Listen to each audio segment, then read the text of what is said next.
L'argent. L'argent est le maître du monde. Notre quotidien, nos projets, notre avenir dépendent de l'argent qui circule dans l'économie.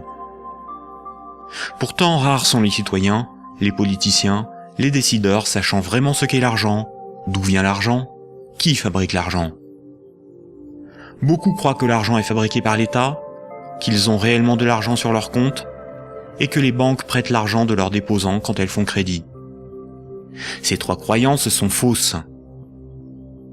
La confusion règne au profit d'une finance mondialisée qui, de crise en crise, renforce son pouvoir de domination et détruit lentement nos démocraties, alors même qu'une infime proportion de la population mondiale n'a jamais accumulé autant de richesses.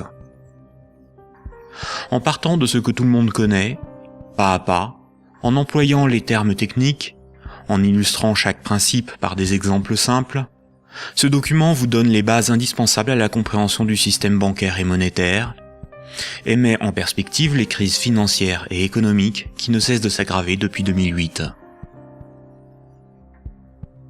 La monnaie est au cœur de nos économies. Elle en est le fluide qui permet les échanges des biens et des services. Les biens, ce sont les objets physiques qui ont un prix, comme de la nourriture, des outils, de l'immobilier, des objets de la vie courante, des véhicules, de l'électronique. Un service, c'est du temps que l'on consacre à réaliser quelque chose contre une rémunération. Les architectes, les médecins, les garagistes, les peintres, les avocats, les comptables vendent de leur temps, sous la forme de services. Les biens et les services sont achetés avec de la monnaie. Savoir qui crée la monnaie est donc indispensable pour comprendre comment le monde fonctionne. La monnaie prend plusieurs formes, qu'il faut bien distinguer. Sans la connaissance des diverses formes de monnaie et les mécanismes qu'elles impliquent, il est impossible de comprendre le système monétaire et bancaire, et plus globalement l'économie. Il y a la monnaie sous la forme de billets et de pièces de monnaie. On l'appelle la monnaie centrale corporelle. C'est celle que vous pouvez retirer au guichet ou au distributeur automatique de billets de votre banque.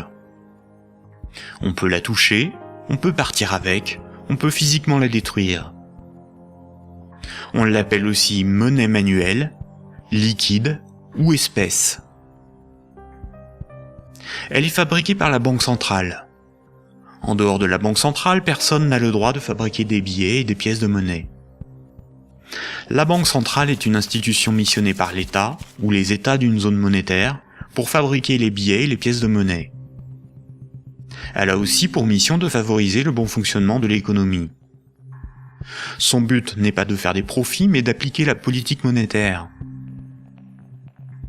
En France, comme pour l'ensemble des pays de la zone euro, la Banque centrale est la BCE, ou Banque centrale européenne. La BCE gère une monnaie nommée euro. Et puis il y a un autre type de monnaie, beaucoup moins connu. C'est la monnaie qui est sur votre compte en banque, appelée monnaie scripturale. Cette monnaie n'existe que sous la forme de chiffres dans les systèmes informatiques de comptabilité des banques commerciales privées. On l'appelle aussi monnaie secondaire. Les banques commerciales privées, appelées aussi banques de second rang ou banques secondaires, sont les banques des particuliers et des entreprises, comme la BNP, le Crédit Agricole ou la Société Générale. Ce sont des entreprises privées dont le but est le profit. Les banques commerciales privées sont les distributeurs des billets et pièces de monnaie. Ce sont des intermédiaires, des commerçants, qui font le commerce de la monnaie centrale. Elles ont développé un substitut à cette monnaie, qui est la monnaie secondaire ou monnaie scripturale privée. Elles réalisent la gestion des moyens de paiement tels que les chèques, les cartes bancaires, les virements et les prélèvements. Pour comprendre l'origine des différentes formes de monnaie, il faut comprendre pourquoi la monnaie a été créée et parcourir son histoire de l'Antiquité à nos jours.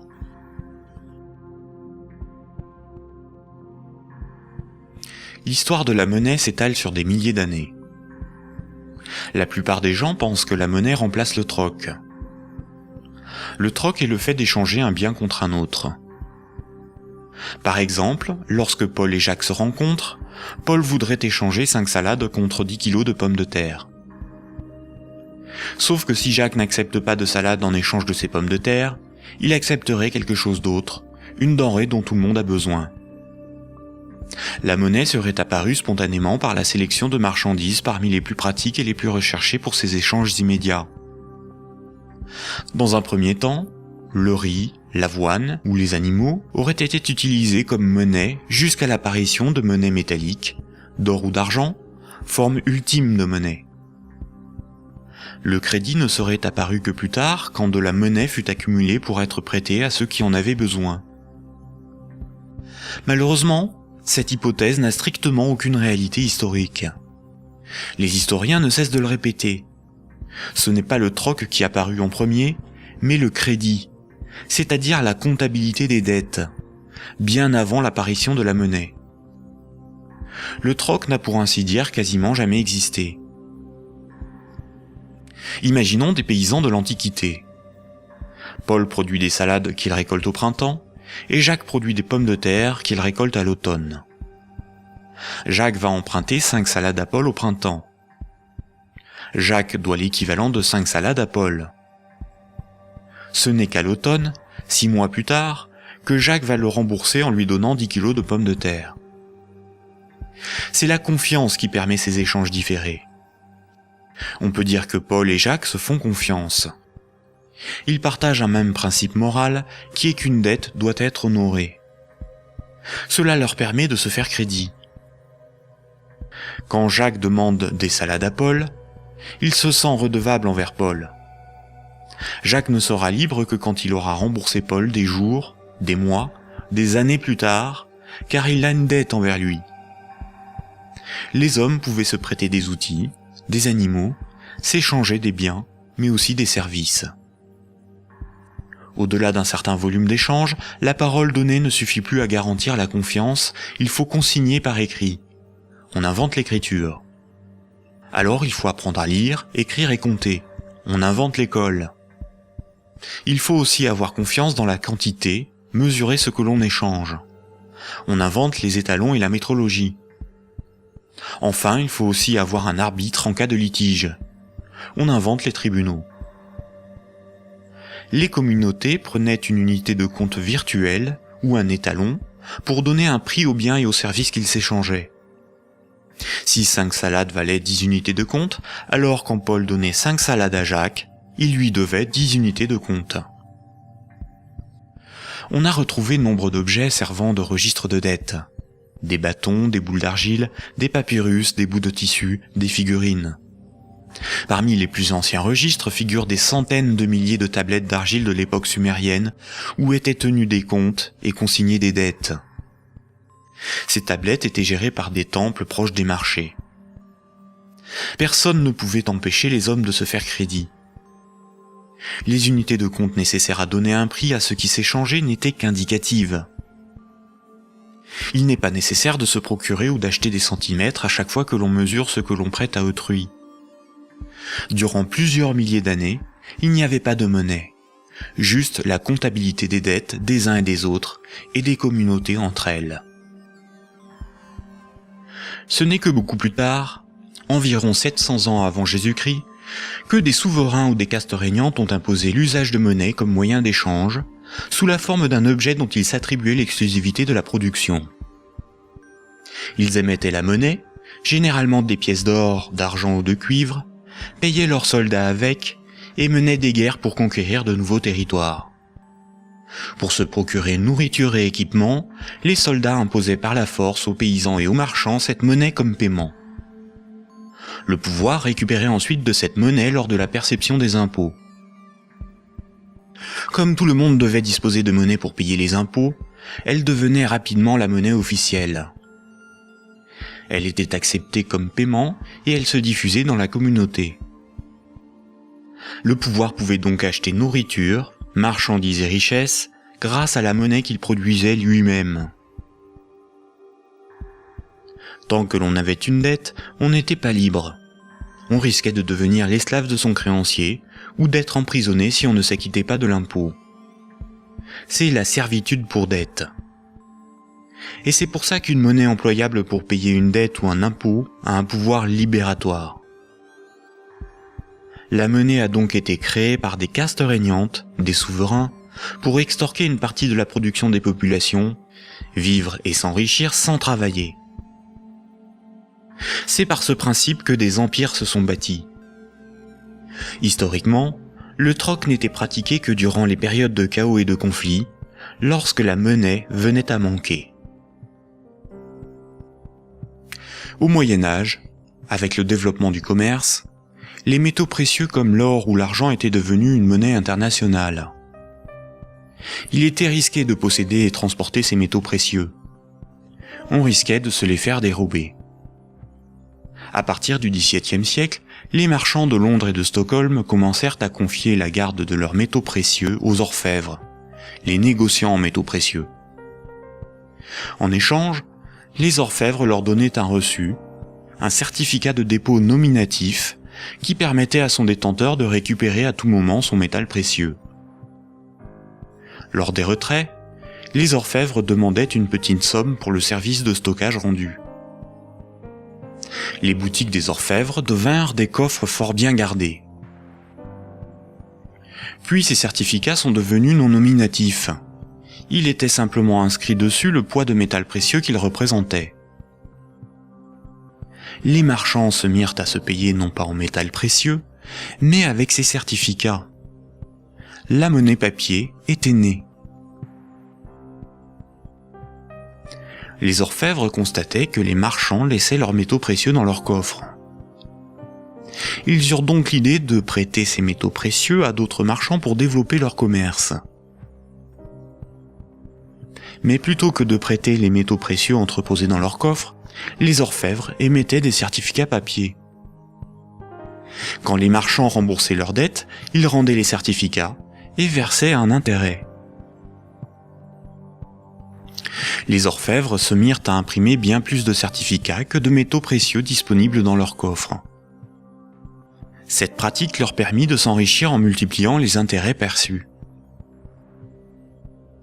Quand les certificats étaient rendus aux orfèvres, ils étaient détruits. Comme le papier monnaie échangeable contre des métaux précieux était accepté par les marchands comme paiement, les orfèvres pouvaient en imprimer pour leurs propres dépenses et achats. Tant que les emprunteurs et déposants ne venaient pas tous au même moment demander l'échange de leurs certificats contre l'équivalent en métal précieux, leur petit tour de magie pour s'enrichir restait secret. Aujourd'hui, les métaux précieux sont remplacés par la monnaie centrale. Avec l'avènement de la République et de la démocratie, c'est l'appareil législatif qui rédige la loi au nom du peuple, et l'État, la nation, fait fabriquer sa propre monnaie par la Banque centrale.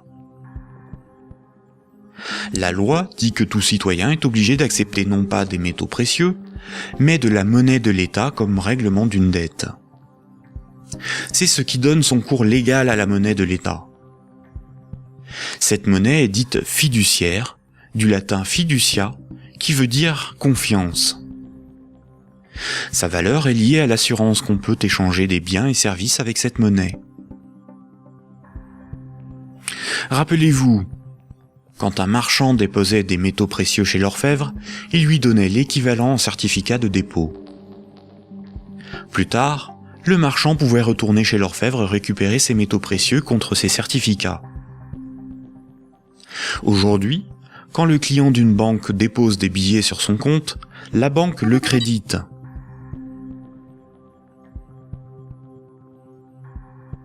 Il lui est possible de les retirer de son compte plus tard.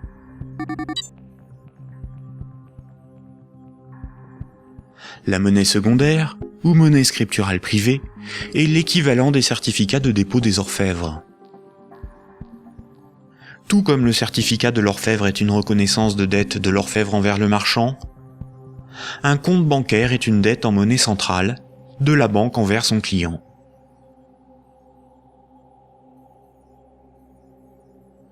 Du temps des orfèvres, quand les marchands se payaient en métaux précieux, c'est comme lorsqu'aujourd'hui, on paie les commerçants avec de la monnaie centrale, des billets de banque. Ensuite, quand les marchands se payaient avec des certificats de dépôt de l'orfèvre, c'est comme lorsqu'aujourd'hui, on paie un commerçant par un transfert de monnaie scripturale de notre compte bancaire à celui du commerçant.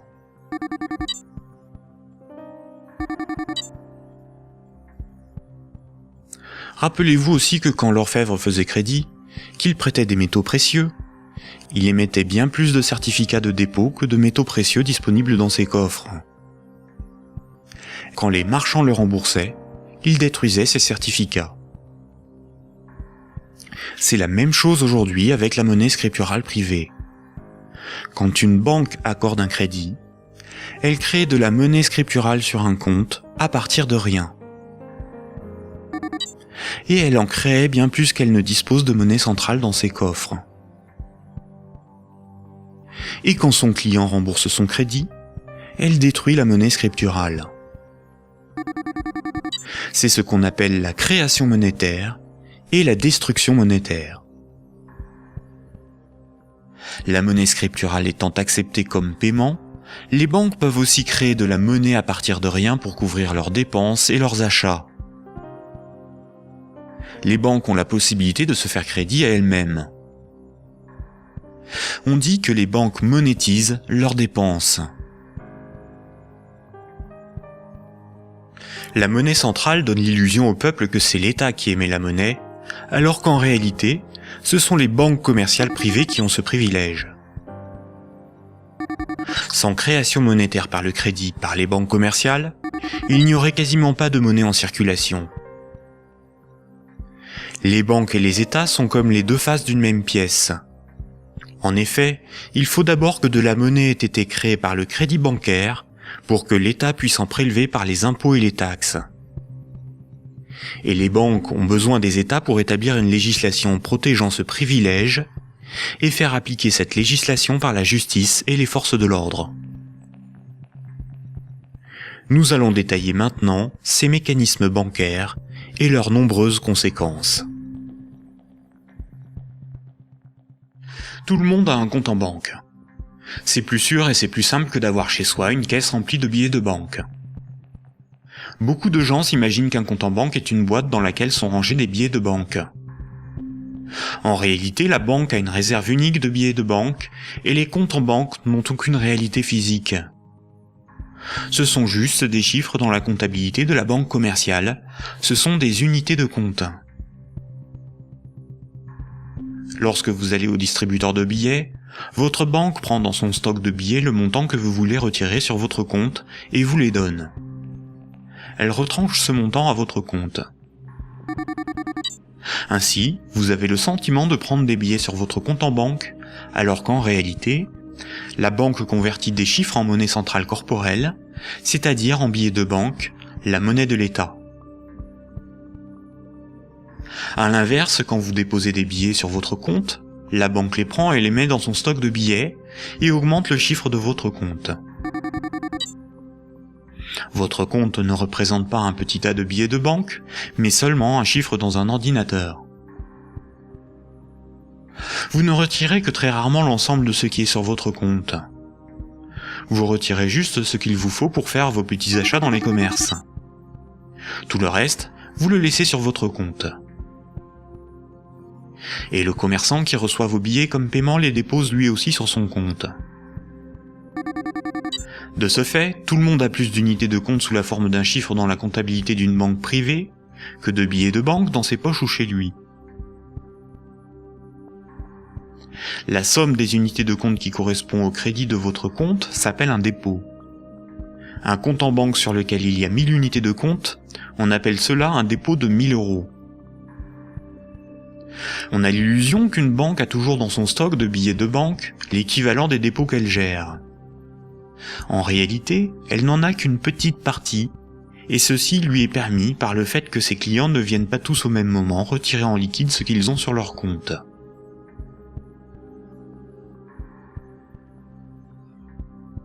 En Europe, la monnaie centrale est la monnaie qui a cours légal. C'est la monnaie officielle des États de la zone euro, dont l'État français.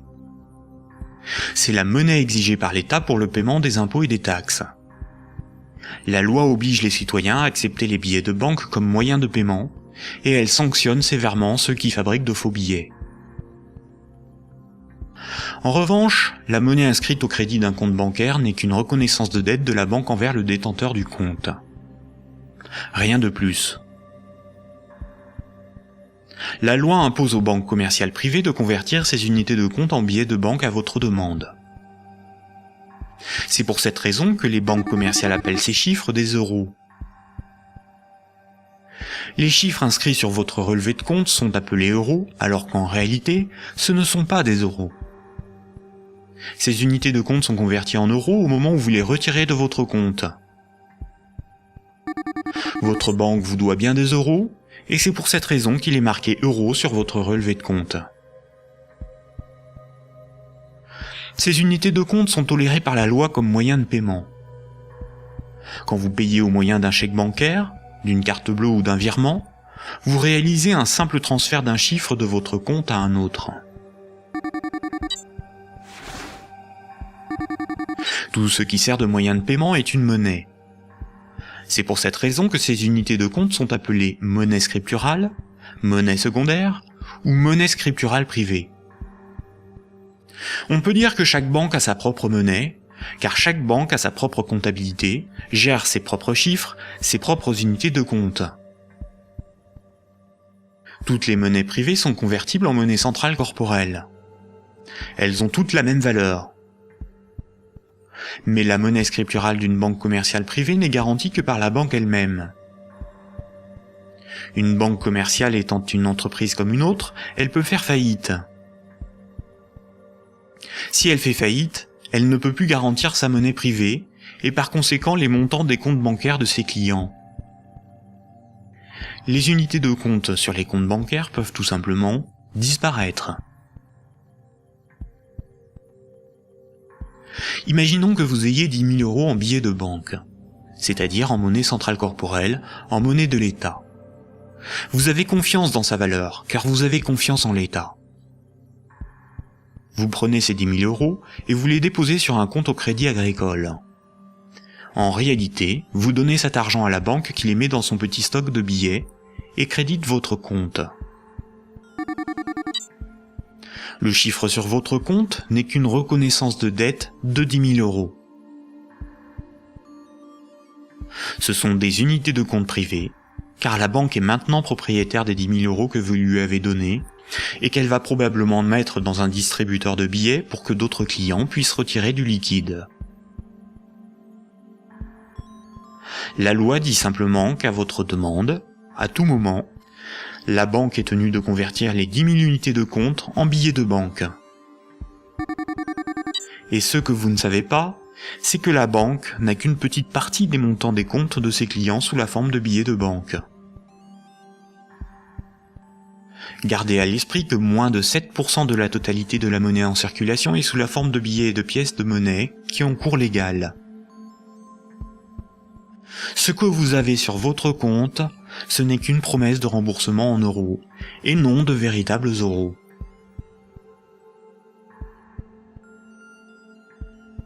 De nos jours, tout le monde paie des sommes de petite et grande taille sans jamais employer de billets de banque. La carte bancaire, la carte de crédit, les chèques bancaires, les prélèvements automatiques et les virements forment l'essentiel des procédés de paiement. Quand un client d'une banque veut transférer de l'argent à un autre client de la même banque pour le payer, que ce soit des entreprises ou des particuliers, la banque ne réalise qu'une manipulation de chiffres. Elle retranche au compte du client la somme inversée et l'ajoute au compte du destinataire. Aucun billet de banque n'est intervenu dans la transaction, et pourtant, les deux clients, en interrogeant leur banque, constatent bien qu'un transfert a été effectué. En revanche, quand un transfert doit être effectué entre les comptes bancaires de deux banques commerciales distinctes et concurrentes, la monnaie centrale intervient. Toutes les banques commerciales privées ont un compte à la banque centrale. Aucun particulier ni aucune entreprise ne peut avoir un compte à la banque centrale. Seules les banques commerciales et le trésor public, c'est-à-dire l'État, ont un compte à la banque centrale. La banque centrale réalise la comptabilité là aussi avec des chiffres dans des ordinateurs, et non pas des tas de billets de banque. Et cela pour des raisons purement pratiques. On appelle cette monnaie la monnaie centrale scripturale. Ces comptes sont en monnaie banque centrale ou monnaie centrale. Quand une banque commerciale a trop de billets, elle peut les déposer sur son compte à la banque centrale. Quand elle en a besoin pour alimenter ses distributeurs automatiques, elle demande à la banque centrale de lui convertir des euros scripturales en billets de banque. Généralement, on ne fait pas la distinction entre monnaie centrale scripturale et monnaie centrale corporelle, c'est-à-dire les billets de banque. On appelle la somme de la monnaie centrale, scripturale et corporelle, la base monétaire. Entre elles, les banques commerciales se paient en monnaie centrale. Les banques n'acceptent pour paiement des autres banques que de la monnaie centrale. Quand un client veut transférer de la monnaie scripturale de son compte vers celui d'un client d'une autre banque, la monnaie scripturale est convertie en monnaie centrale, puis transférée à l'autre banque, qui va encaisser cette monnaie centrale et créditer le compte du destinataire. Ainsi, les banques se paient entre elles en monnaie centrale, car la monnaie scripturale privée d'une banque n'a pas de valeur pour les autres banques. La comptabilité du Crédit Agricole n'a rien à voir avec la comptabilité de la Société Générale. Ce sont deux entreprises distinctes et concurrentes. Ce qui existe entre les banques et pour les banques, c'est uniquement la monnaie banque centrale. C'est celle qui a cours légal, c'est la monnaie de l'État. Quand un client d'une banque a 1000 euros sur son compte, la banque n'est pas riche de 1000 euros. Elle doit simplement 1000 euros en monnaie centrale à ce client. C'est un chiffre dans sa comptabilité.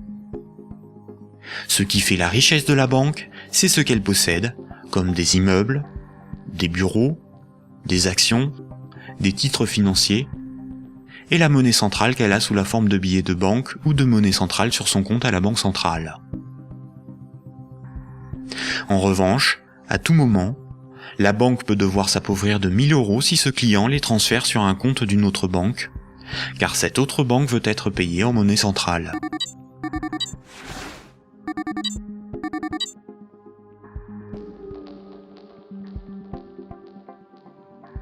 Les banques ne réalisent pas leur paiement en banque centrale à chaque fois qu'un transfert est réalisé. Un bilan des échanges est fait tous les jours. On appelle cela la compensation.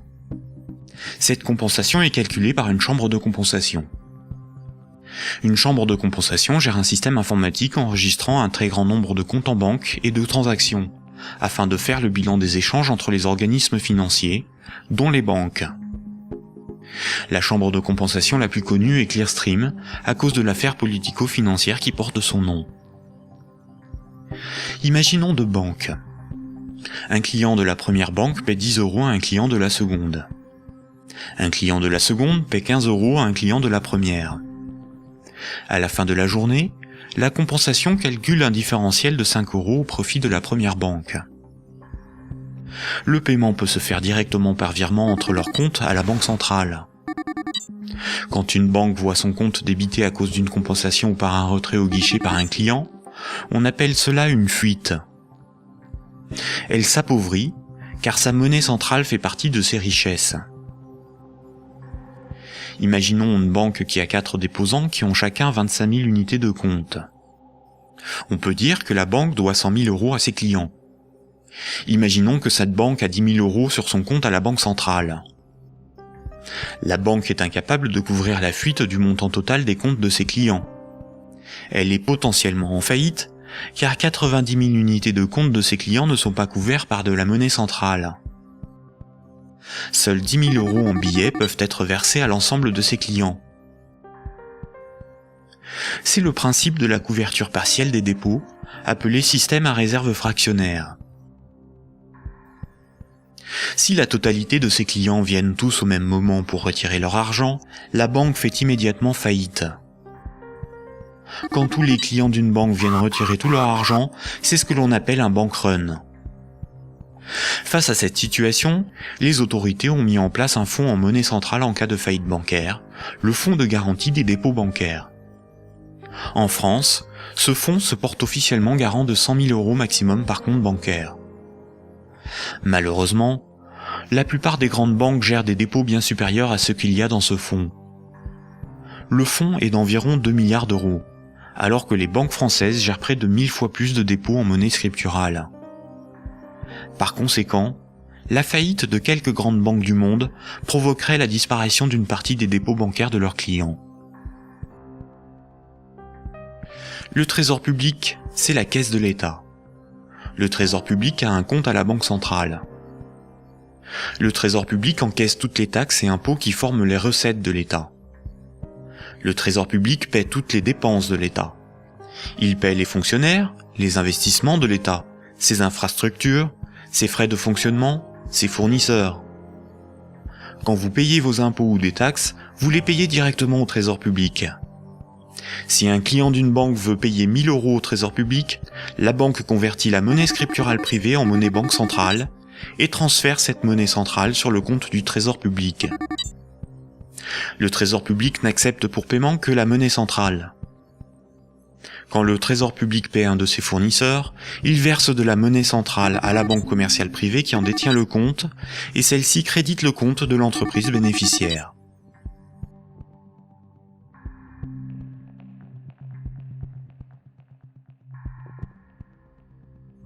Récapitulons.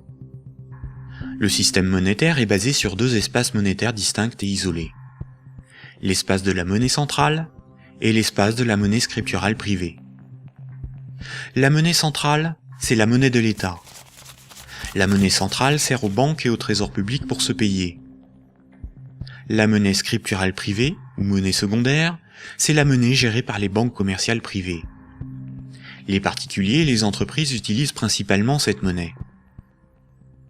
Quand un citoyen reçoit son salaire, c'est par transfert de monnaie scripturale privée.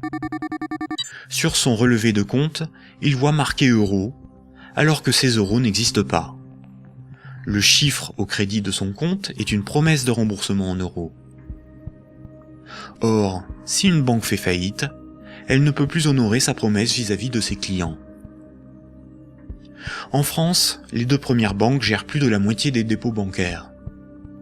Aucun gouvernement ne permettra à une grande banque de faire faillite, car des millions de citoyens et d'entreprises perdraient une partie de leur argent. Ce serait une catastrophe sociale que l'ensemble de la société devrait compenser par l'appauvrissement général de la population. Toute entreprise peut faire faillite si elle est mal gérée, même les plus importantes. Mais cette règle ne s'applique pas aux grandes banques. Les gouvernements les sauvent en taxant l'ensemble des citoyens si nécessaire. Voici ce qu'en pense Frédéric Lordon, économiste, directeur de recherche au CNRS et chercheur au Centre de sociologie européenne. Frédéric Lordon, vous êtes plus radical ? J'en ai peur. C'est-à-dire, il me semble que derrière toutes les argumentations techniques du monde, il y a une question préjudicielle qui est une question de principe. Alors je voudrais repartir des sauvetages de 2008-2009, parce qu'il me semble que celui qui se profile va avoir à peu près les mêmes propriétés. À propos de ces sauvetages bancaires, on peut dire non contradictoirement 2 choses. La première, c'est qu'ils étaient une nécessité impérieuse, et je dirais même vitale. Et la deuxième, c'est que cependant, ils ont été des scandales sans nom. Des scandales sans nom. Alors pourquoi ça a été un scandale ? Les gens le savent, alors ils sont un peu plus qu'échauffés, hein, je vous assure. On a sauvé les banques, on a sauvé la finance sans la moindre contrepartie, pas le plus petit commencement de réglementation de l'activité financière ou de transformation des structures bancaires. Donc, si vous me passez l'expression, le corps social en a gros. Mais pour autant, il était une nécessité impérieuse de les sauver, pour une raison extrêmement simple, c'est que il faut que les gens essayent de se figurer l'ampleur des dévastations économiques et sociales qui suivent de la matérialisation d'un risque systémique. C'est dans le cadre de cette hypothèse que je me situe. On pourra peut-être y revenir tout à l'heure. C'est-à-dire l'effondrement total de toutes les banques. Les transactions les plus élémentaires deviennent impossibles. Je veux dire, aller acheter son pain à la boulangerie, ça marche plus. Tout simplement parce que retirer de l'argent au distributeur à billets, ça marche pas. Faire un chèque, ça marche pas. Une carte bleue, ça marche pas. Vous avez les piécettes dans la poche, ça vous mène pas loin. Vous tenez 4-5 jours en forçant plutôt sur les patates. Et après, c'est retour au jardin potager pour ceux qui en ont un, et pour les autres, c'est retour vers l'état de nature économique. Ce que vous décrivez là, ça semble une catastrophe. Oui, c'est la catastrophe ultime si les banques ne sont pas sauvées et qu'elles tombent toutes ensemble. Ça pourrait se produire d'après vous, ça? Alors pour moi, La Grèce, oui. si vous voulez, c'est un événement qui est de l'ordre de l'impensable. C'est-à-dire, c'est un chaos social d'une telle ampleur qu'il me semble inconcevable que les États se désintéressent de la chose. Par conséquent, ils sont forcés de venir au secours de la finance, qu'ils le veuillent ou non. Et c'est exactement là que se noue le drame, si vous voulez. C'est dans cette articulation entre la nécessité impérieuse d'une part et le scandale de l'autre. Le corps social est forcé, par pouvoir public interposé, de venir au secours des banques, car si les banques calanchent, c'est le corps social qui calanche dans la semaine qui suit. Et forcément, les intérêts matériels de la population sont si intimement liés à la structure bancaire qu'il est impossible de la laisser crever. Et vous voyez donc là où est le problème, c'est que de par leur position très particulière dans la structure sociale du capitalisme, les banques sont les dépositaires de fait de deux biens publics vitaux pour une société marchande. Vitaux. Le premier, c'est les encaisses monétaires de la population, les dépôts, les épargnes. Je veux dire, si toutes les banques tombent, ceci s'évapore dans l'instant. Et c'est pas la peine de se gargariser avec le fonds de garantie des dépôts. Hein. Ça va si une banque ou deux tombe. Si la totalité s'écroule, le fonds saute comme un bouchon de champagne. Et le deuxième bien public vital, c'est l'intégrité du système des paiements. Et c'est parce que les banques ont capté ces biens publics qu'elles peuvent contraindre l'État, les corps sociaux à leur venir en aide. C'est quoi l'intégrité du système des paiements, c'est le fait que les banques sont les teneurs de compte, qu'elles les mouvementent, qu'elles les débitent, qu'elles les créditent, donc elles sont les opératrices. Absolument. C'est pas qu'elles les garantissent, c'est qu'elles opèrent très concrètement et très basiquement les transactions élémentaires. La gestion des moyens de paiement. Et exactement. Bon, alors, si vous voulez, là, il y a une situation de fait que les économistes appellent dans leur langage pluriel et amoral, mais dont le vrai nom est prise d'otage. Et celle-là, elle est colossale. Si vous voulez, chaque fois qu'il y a un mouvement social dans les transports ou le ramassage des ordures, on vous bassine avec la prise d'otage des syndicats. Mais ça, c'est une prise d'otage, mais cosmique. C'est énorme. Personne n'en parle jamais. Donc, la question de principe est la suivante. Derrière la question du sauvetage des banques et derrière la question des banques tout court, le corps social doit se poser la question de savoir s'il continue de tolérer que ces biens publics vitaux soient ainsi remis à des intérêts privés, et spécialement à des intérêts privés aussi mal éclairés que ceux de la finance, quand elle est mouillée jusqu'aux sourcils dans les marchés de capitaux. Bon, je trouve que poser la question, c'est y répondre. Et si on ne répond pas non, cette obligation de venir à la rescousse des banques se reposera éternellement. D'où ma conclusion. Il faut envisager la déprivatisation intégrale du secteur bancaire. La nationalisation. Alors, la nationalisation...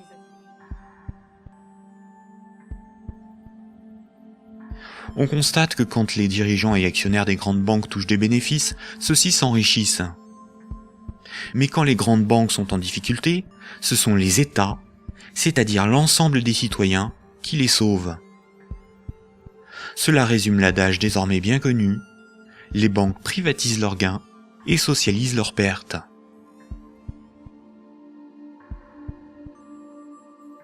Pour bien comprendre le mécanisme de création monétaire, nous devons savoir ce qu'est un actif. Imaginons que Paul possède une moto, des vêtements, une télévision, un ordinateur et 200 € sur lui en billets de banque. Tout ceci représente ses actifs, car les actifs, c'est ce que l'on possède. Les 200 € qu'il a sur lui sont ses actifs financiers. Maintenant, Jacques emprunte à Paul 100 €. En lui empruntant cette somme, Jacques signe une reconnaissance de dette l'engageant à rembourser Paul dans 1 mois. Les actifs financiers de Paul restent de 200 €, car il possède encore 100 € en billets, ainsi que la reconnaissance de dette de Jacques d'une valeur de 100 €.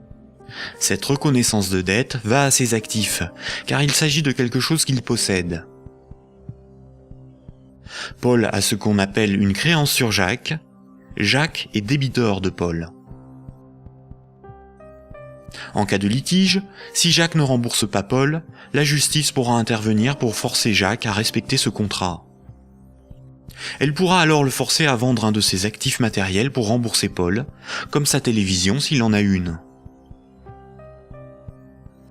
Généralement, la comptabilité d'une entreprise ou d'une banque est synthétisée sous la forme d'un bilan. Un bilan comptable est une synthèse permettant de représenter ce que l'entreprise possède, ses actifs, et ce qui lui appartient pas ou ce qu'elle doit, son passif. La différence entre son actif et son passif représente son résultat. On peut aussi l'appliquer à un particulier. Voici à quoi ressemblerait le bilan de Paul.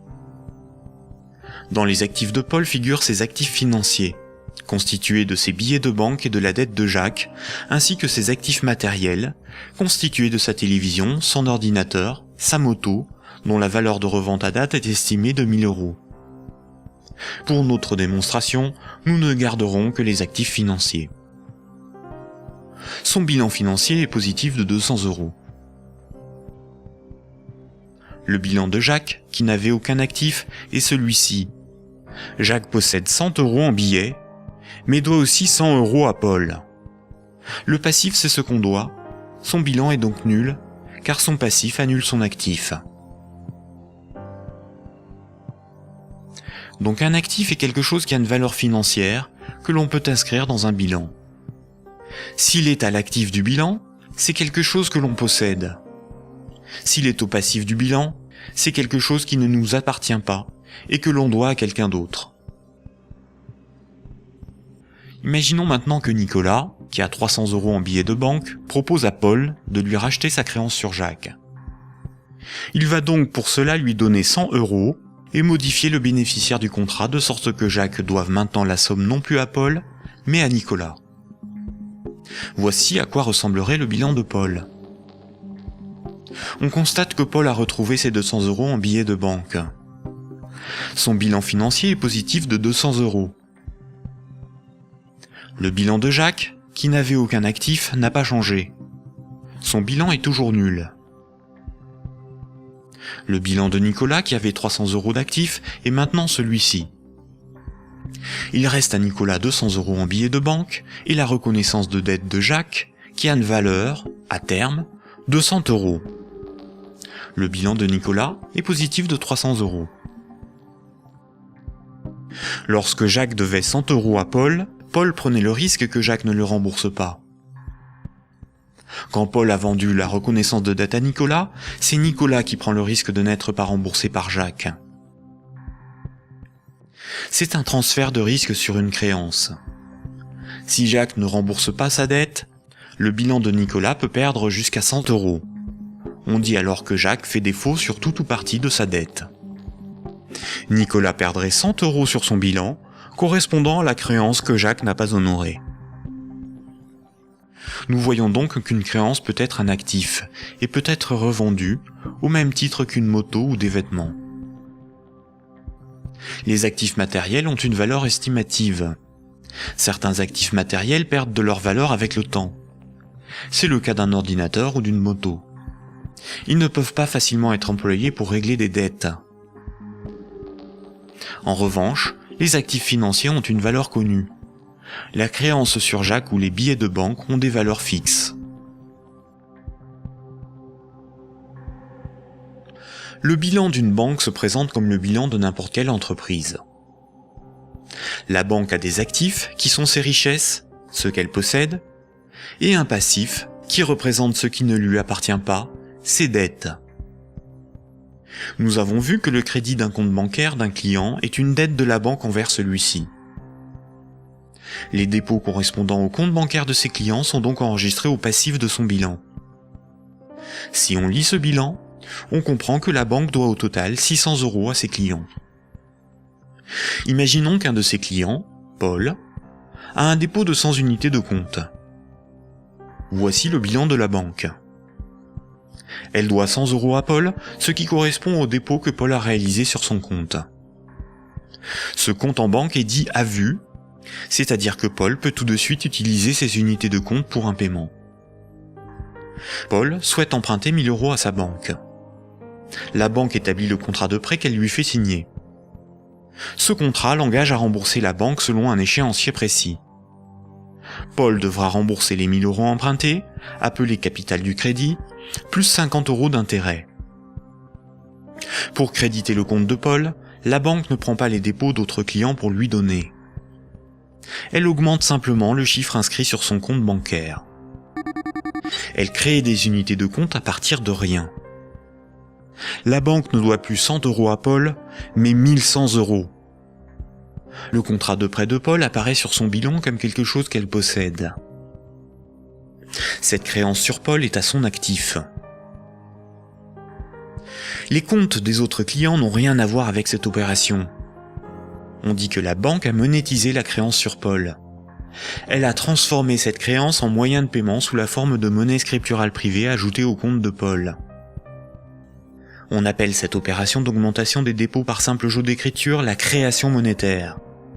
On parle de création monétaire ex nihilo, ce qui veut dire à partir de rien. Enfin, quand Paul va rembourser le crédit, la banque va annuler des unités de compte chaque mois, selon l'échéancier du crédit, directement sur le compte de Paul. Cette annulation est appelée destruction monétaire. Elle diminue la somme qu'elle lui doit. Simultanément, dans son bilan, la somme restant à rembourser diminue aussi. La banque prend le risque que Paul n'arrive pas à rembourser le crédit, qu'il soit insolvable. C'est le risque de faire crédit ou risque de contrepartie. On pourra qualifier alors la créance de Paul, le contrat de prêt, d'actifs pourris ou d'actifs toxiques. Cette opération de création de moyens de paiement artificiels, tout comme sa destruction progressive lors du remboursement, est difficilement compréhensible pour la plupart des gens, y compris pour ceux qui travaillent dans les banques, même à haut niveau. Il est pourtant évident que quand une banque accorde un prêt, aucun de ses clients ne voit son compte diminuer ne serait-ce que d'1 €. Ce mécanisme est très mal compris et les médias perpétuent, par ignorance, le mensonge selon lequel les banques doivent collecter des dépôts pour pouvoir prêter de l'argent. Pourtant, ce mécanisme est parfaitement décrit dans les manuels d'économie. Vous pouvez par exemple télécharger un petit fascicule intitulé « La monnaie et nous », édité par la Banque de France en 2009, expliquant la création monétaire par les banques commerciales privées.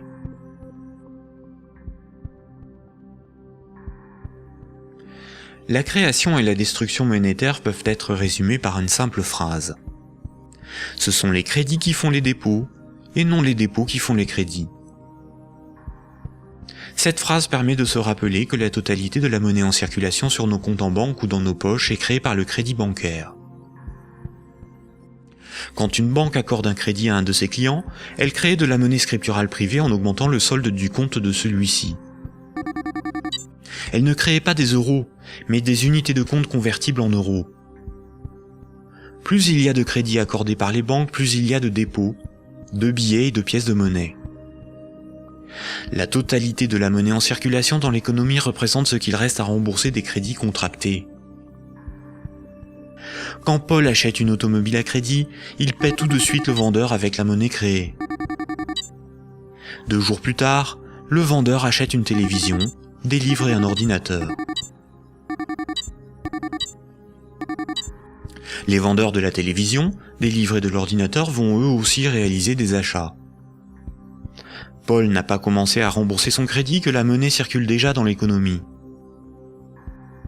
Le nombre de fois dans une année qu'une unité de compte va servir de paiement est appelé vitesse de circulation de la monnaie ou vélocité de la monnaie. 100 unités de compte échangées 10 fois pour des paiements représente 1000 € de paiement. L'argent qui circule de compte en compte est donc en réalité une dette qui circule. Les billets et pièces de monnaie en circulation sont une conversion de monnaie scripturale privée créée lors des crédits. Chaque unité de monnaie scripturale sur nos comptes bancaires et chaque billet ou pièce de monnaie dans nos poches a été créé lorsqu'un particulier, une entreprise ou un État a emprunté de l'argent à une banque. Une banque peut aussi créer des unités de compte pour ses propres dépenses. Pour cela, une banque ouvre un compte pour chacun de ses salariés ou fournisseurs. Ensuite, elle crée des unités de compte à partir de rien sur ses comptes. C'est comme cela que les banques assument leurs charges ou réalisent des investissements. On dit que la banque monétise ses frais de fonctionnement ou ses achats. Quand elle paie un employé ou un fournisseur par création monétaire, la banque ne fait rien de plus que de se créer une nouvelle dette envers celui-ci. A l'inverse, quand une banque prélève une somme sur votre compte en banque, elle n'opère aucun transfert. Quand elle prélève des frais bancaires ou simplement les mensualités de remboursement d'un crédit bancaire, elle détruit de la monnaie. Ainsi, votre banque vous doit moins d'argent.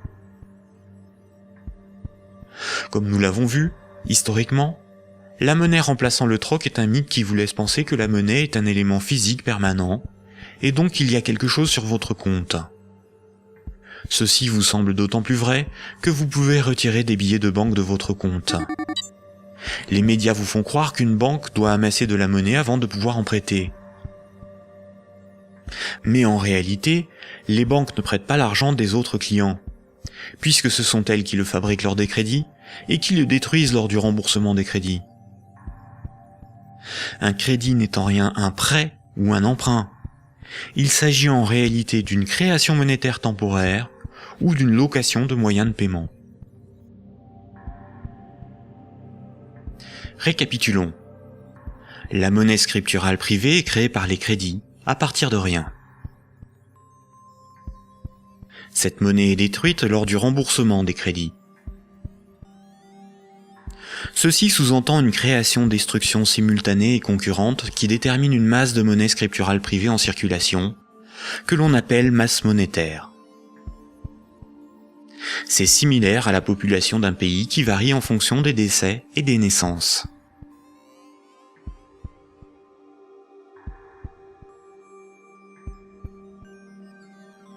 Trois citoyens et un banquier échouent sur une île déserte au beau milieu de l'océan.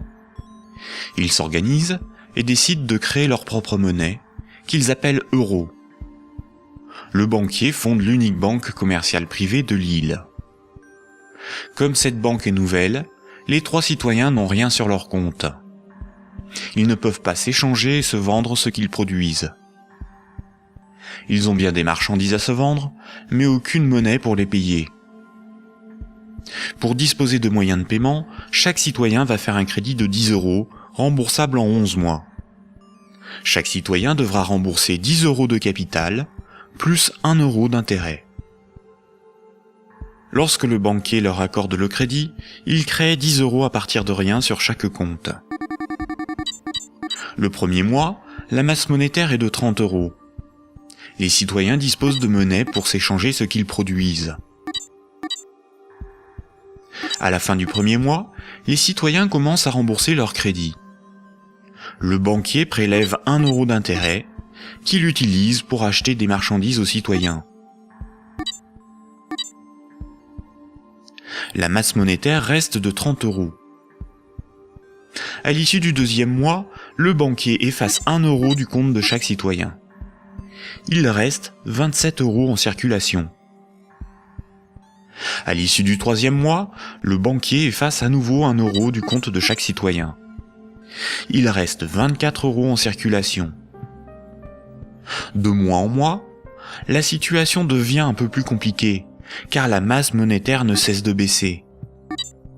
Les citoyens se retrouvent en concurrence pour capter l'argent. À l'issue du 11e mois, après une farouche concurrence entre les trois citoyens pour capter la monnaie restante, leurs comptes sont vides, car tout le monde a remboursé exactement ce qu'il avait emprunté à la banque. Plus rien ne peut être ni acheté ni vendu. C'est la crise économique. Le banquier réunit les citoyens et leur dit « Pour résoudre cette situation, c'est très simple. Vous n'avez qu'à m'emprunter à nouveau de l'argent. » Les citoyens acceptent. Ils font tous à nouveau un crédit de 10 €. À la fin du premier mois, le banquier prélève 1 € d'intérêt, qu'il garde pour lui car il a tout ce qu'il lui faut. Au fil des mois, le banquier supprime les euros correspondant au remboursement des crédits.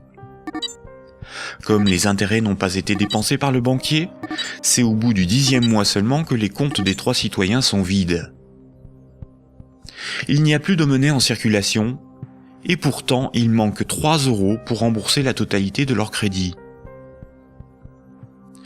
Le banquier réunit les citoyens et leur dit « Il y a une manière très simple de repousser le moment où vous serez à zéro sur vos comptes.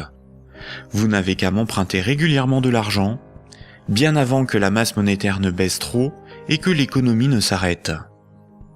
Et pour compenser les intérêts que je ne dépense pas, il vous suffit de m'emprunter à chaque fois quelques euros de plus. » Les citoyens acceptent. Désormais, ils sont en permanence endettés, sinon la monnaie disparaît et l'économie s'arrête. Ils appellent cela la croissance.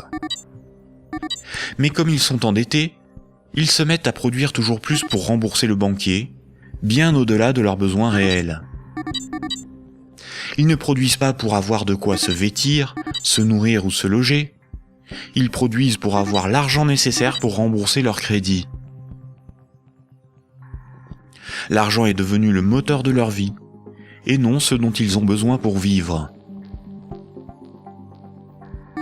Ce système permet au banquier de ne rien produire. Il passe son temps à gérer ses comptes, à créer de la monnaie puis à la détruire. Avec la monnaie qu'il fabrique, il achète ce dont il a besoin aux citoyens. Rapidement, les ressources naturelles de l'île viennent à manquer. Il n'y a plus de bois, plus de gibier, plus d'eau, plus de terre pour produire toujours plus.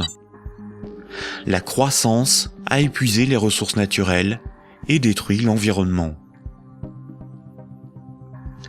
Cette petite histoire met en valeur de réalités tout à fait surprenantes. D'une part, les sommes dues aux banques sont globalement supérieures aux sommes disponibles pour les rembourser.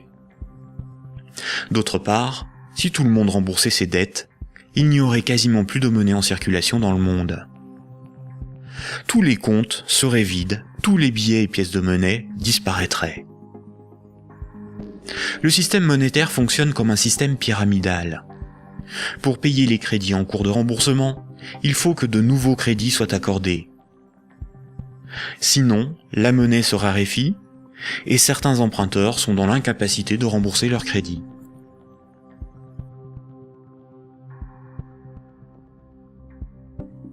Pour les citoyens et les entreprises, la monnaie s'achète comme toute autre marchandise. Les banques louent la monnaie qu'elles fabriquent, et le prix de cette location est de la monnaie supplémentaire qu'elles sont les seules à fabriquer. Observons l'évolution de la masse monétaire dans la zone euro. Ce qui apparaît tout de suite, c'est son évolution exponentielle. La masse monétaire est composée de ce qu'on appelle des agrégats monétaires, nommés M1, M2 et M3. En orange, c'est la monnaie circulante. C'est la monnaie qui est sur les comptes à vue, utilisée pour des paiements, ainsi que la monnaie sous la forme de billets et de pièces de monnaie. Les comptes à vue servent à l'économie réelle. C'est là que sont versés les salaires, réalisés les paiements avec les cartes bancaires, les chèques, les virements, pour les échanges de biens et de services. C'est la monnaie qui sert l'économie réelle. En vert, ce sont les dépôts dits à terme, ou comptes à terme. Ce sont des comptes d'épargne rémunérés, des comptes à préavis, des livrets comme le livret A, certains placements financiers, où une partie de la monnaie scripturale est bloquée par les particuliers pour un certain temps. C'est de l'argent qui fait un peu d'argent. En violet, ce sont les placements à long terme, plutôt destinés aux entreprises. Les comptes à terme et les placements bloquent la monnaie. Cette monnaie n'est plus disponible pour réaliser des paiements, elle ne sert plus l'économie réelle. La masse de la monnaie qui circule, en orange, diminue quand les crédits sont remboursés par destruction monétaire. Elle diminue aussi quand de la monnaie est épargnée et passe d'un compte à vue à un compte à terme rémunéré, ou qu'elle est bloquée dans des placements à long terme. Par ailleurs, les banques ou des organismes spécialisés comme Sofinco ou Cetelem proposent de prêter de la monnaie scripturale privée existante contre intérêt. Ce sont de véritables prêts de dépôt bancaire, sans création monétaire. Ils représentent environ 40% des prêts de monnaie. L'industrie financière permet ainsi à de riches épargnants de ne plus travailler du tout. Ces épargnants peuvent ponctionner sur la masse monétaire circulante de la monnaie que les moins riches et les entreprises produisent par le crédit. Leur capital augmente progressivement en capturant de la monnaie créée par le crédit. La baisse de la masse monétaire circulante oblige les particuliers et les entreprises à emprunter perpétuellement pour la compenser. Quand un client d'une banque obtient un crédit, la nouvelle monnaie se retrouve sur un compte à vue. Elle est dépensée pour des achats et va voyager de compte en compte au fil des paiements, jusqu'au moment où elle servira au remboursement d'un crédit et sera détruite. Si la destruction monétaire est plus importante que la création monétaire, il s'ensuit une contraction de la masse monétaire. L'économie est en danger. La consommation baisse, cela provoque des faillites, certains doivent vendre de leurs richesses pour se procurer de l'argent, et il devient plus difficile de rembourser les crédits. Et si les emprunteurs n'arrivent plus à rembourser leurs crédits, ce sont les banques qui se retrouvent en difficulté. Les économistes et les politiciens sont condamnés à appeler de leur vœu la relance de la consommation pour assurer une demande de crédit perpétuelle. Car sans crédit, la monnaie disparaît. Rappelez-vous, tous les jours, la compensation calcule ce que les banques commerciales privées se doivent. Les banques règlent leurs dettes en monnaie centrale. Quand une banque se procure de la monnaie centrale, on appelle cela le refinancement. Elles ont plusieurs possibilités. Elles peuvent demander à la banque centrale un crédit en monnaie centrale. Pour cela, elles déposent des titres financiers en garantie, par exemple des obligations d'État, et la banque centrale crédite leurs comptes. C'est à ce moment-là que la monnaie centrale est créée. Le taux d'intérêt qu'applique la banque centrale lors de ces crédits est appelé taux directeur. Cette monnaie centrale peut être convertie en billets de banque. Mais la plupart du temps, les banques commerciales privées se prêtent entre elles de la monnaie centrale ou se font crédit. Elles peuvent pour cela se faire confiance ou se donner là aussi des titres financiers comme garantie. C'est ce qu'on appelle le marché interbancaire. Comme toutes les banques se font crédit, se prêtent de la monnaie centrale ou des titres financiers, cela fait qu'elles sont toutes liées les unes aux autres. Si une grande banque fait faillite et qu'elle ne rembourse pas ce qu'elle avait emprunté aux autres banques, ce sont toutes les autres banques qui font faillite par effet domino.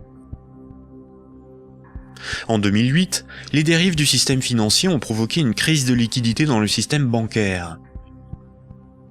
La crise de liquidité fait que les banques n'arrivent plus à régler leurs dettes, à se procurer de la monnaie centrale ou à se faire crédit. Les banques ont alors cessé d'accorder des crédits. L'évolution normale de la masse monétaire aurait dû être celle-ci. Malheureusement, la crise bancaire a stoppé la progression de la masse monétaire et s'est transformée en crise économique. Les États ont dû sauver les banques de la faillite. Mais le véritable coût de la crise financière est l'explosion de la dette des États pour éviter une aggravation de la crise, des milliers de faillites d'entreprises, des millions de nouveaux chômeurs. À l'avenir, une partie des dépôts bancaires pourrait être supprimée pour sauver les banques. Ainsi, les banques doivent moins d'argent à leurs clients, ce qui équilibre leur bilan. C'est ce qui s'est passé à Chypre en 2013. À partir de 2009, certaines banques centrales ont créé et donné des milliards en monnaie centrale aux banques commerciales pour faciliter le règlement de leurs dettes et ainsi leur éviter la faillite et relancer le crédit. C'est ce qu'on appelle des politiques d'assouplissement quantitatif ou quantitative easing. Cette monnaie centrale nouvelle pourrait être représentée sur ce graphique en tant que M0, appelée aussi base monétaire. Plutôt que d'accorder des crédits aux entreprises et aux particuliers avec une rentabilité incertaine, les banques commerciales privées ont utilisé cette monnaie centrale pour spéculer et acheter de la dette souveraine. Ainsi, d'une manière totalement artificielle, les bourses n'ont cessé de monter, la finance de s'enrichir et les États de s'endetter. Puisque pour rembourser les crédits passés, il faut que de nouveaux crédits soient accordés, on comprend mieux pourquoi les politiques d'austérité et de désendettement sont un suicide économique. Le crédit permet aux particuliers et aux entreprises d'acquérir des biens réels et à l'économie de se développer. La masse monétaire augmente. Une politique d'austérité provoque une contraction de la masse monétaire, condamnant à la faillite certains emprunteurs, qu'ils soient des particuliers, des entreprises ou des États. Les banques de ces emprunteurs peuvent saisir leurs maisons, leurs machines, leurs stocks. Les États doivent privatiser les services publics pour rembourser les marchés financiers. La baisse de la masse monétaire provoque la rareté de la monnaie, et cette rareté provoque in fine des transferts de richesses réelles des débiteurs vers la minorité des créanciers, notamment les banques. C'est similaire au processus organisé par l'Occident vis-à-vis des pays en voie de développement. On endette ces pays pour qu'ils nous achètent des infrastructures, des machines, des moyens de production, via des prêts du FMI et de la Banque mondiale. Incapables de rembourser les crédits, leur faillite permet de saisir les ressources naturelles ou même ceux qu'ils ont achetés grâce à ces crédits. Le PIB d'un pays, c'est approximativement la somme des revenus dans ce pays en une année. Dans la zone euro, la dette des États représente 90% du PIB. Et les dettes du secteur privé représentent 160% du PIB. En d'autres termes, pour rembourser toutes les dettes, il nous faudrait travailler 2 ans et demi en donnant tous nos revenus aux banques et aux marchés financiers. Or, si on remboursait toutes nos dettes, il n'y aurait plus de monnaie en circulation. Ce système pyramidal de dette n'est viable que dans un équilibre précaire, car la capacité des emprunteurs à rembourser leurs crédits dépend de la capacité d'autres emprunteurs à contracter de nouveaux crédits.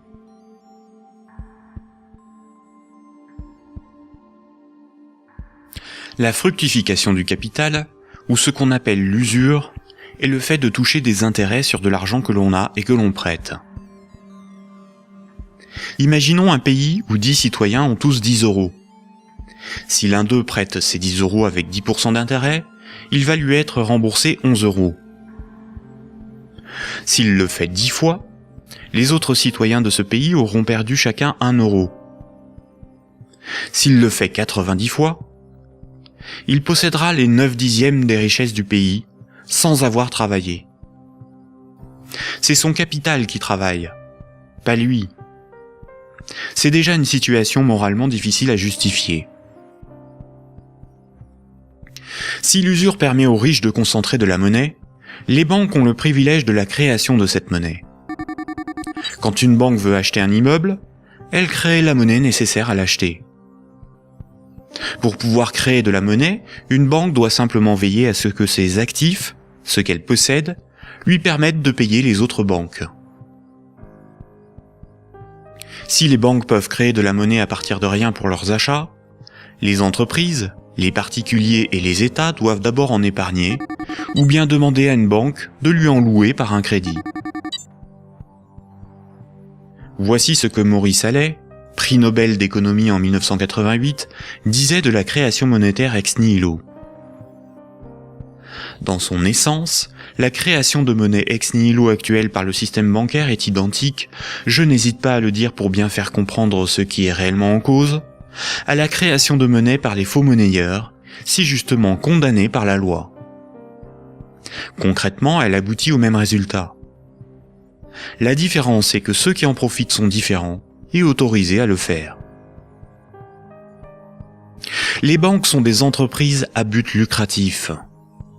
Elles ont des actionnaires, leur but est l'enrichissement. Par le privilège de la création monétaire, la spéculation et l'usure organisée à l'échelle industrielle, on constate une gigantesque concentration des richesses dans les mains d'un tout petit nombre de personnes. Quand on parle de richesse, il ne faut pas penser à de l'argent, mais à de l'immobilier, des infrastructures, des propriétés, des entreprises, bref, ce qui a réellement de la valeur.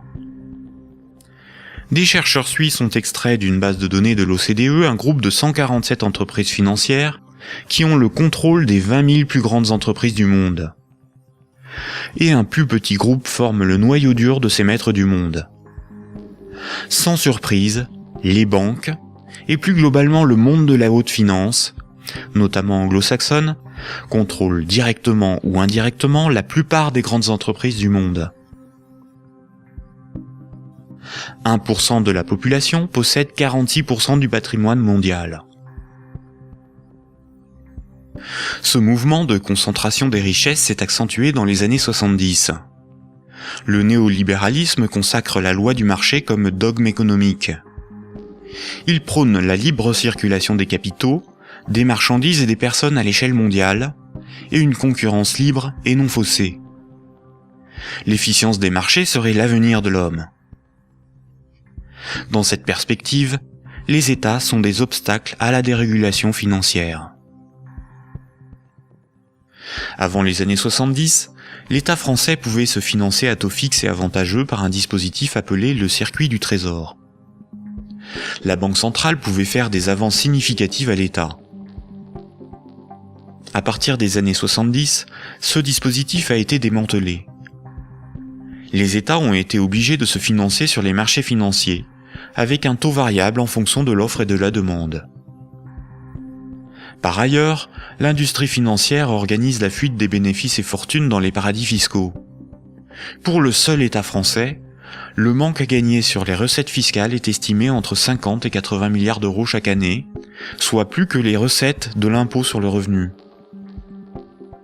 En d'autres termes, l'État est contraint d'emprunter aux marchés financiers, c'est-à-dire aux banques et aux clients des banques, ce qu'elle ne leur prend pas sous la forme d'impôts et de taxes, et de leur payer pour cela un intérêt supplémentaire. Sans les intérêts imposés par les marchés financiers, l'État français n'aurait pas dû payer plus de 1500 milliards d'euros d'intérêts en 30 ans. La totalité de l'impôt sur le revenu est consacrée au seul remboursement des intérêts de la dette. Si les financiers prêtent aux États, c'est parce que les États ont le droit de lever autant d'impôts que nécessaire pour les rembourser, et d'utiliser la justice et les forces de l'ordre pour faire payer les contribuables. La création monétaire est aussi appelée planche à billets, même quand il s'agit de monnaie scripturale privée créée par le crédit. C'est un terme péjoratif faisant référence à l'impression de billets de banque par l'État. Ce terme est parfois employé par certains économistes de manière démagogique, pour induire en erreur quant aux responsabilités de la création monétaire et de l'inflation. L'inflation, c'est la hausse générale des prix. Une même baguette de pain vaut 1,30 € en 2013, alors que 10 ans plus tôt, elle valait 50 centimes. L'inflation est due au rapport entre la création monétaire et la création des richesses réelles. Si on crée plus de monnaie que de biens et services à vendre, les prix vont augmenter.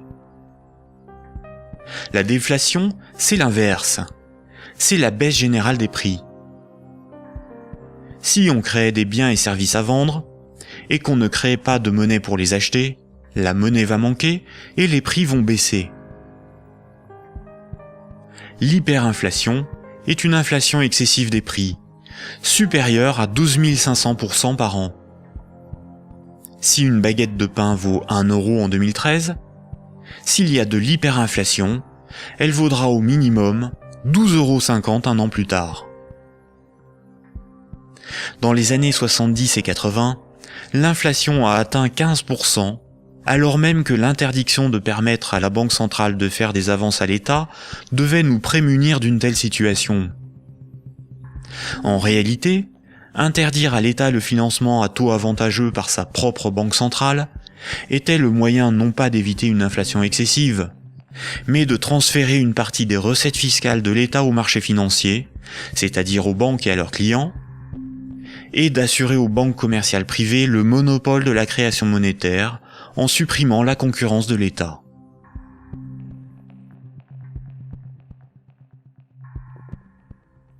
Voici ce qu'on pouvait lire en 1924, avant la Grande Dépression de 1929, dans le magazine de l'Association des banquiers des États-Unis.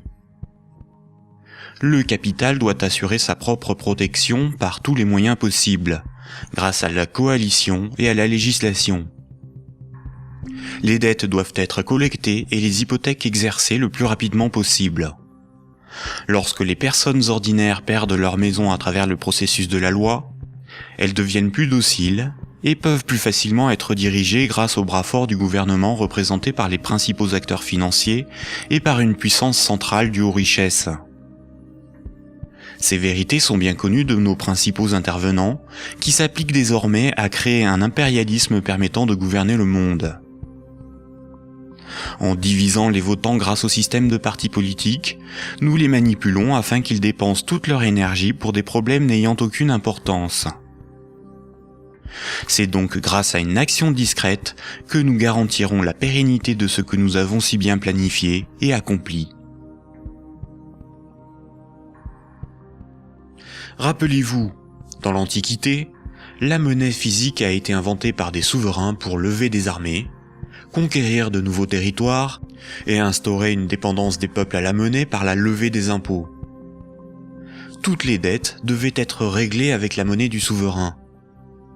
Cela lui permettait d'acheter les richesses aux populations avec la monnaie qu'il fabriquait lui-même.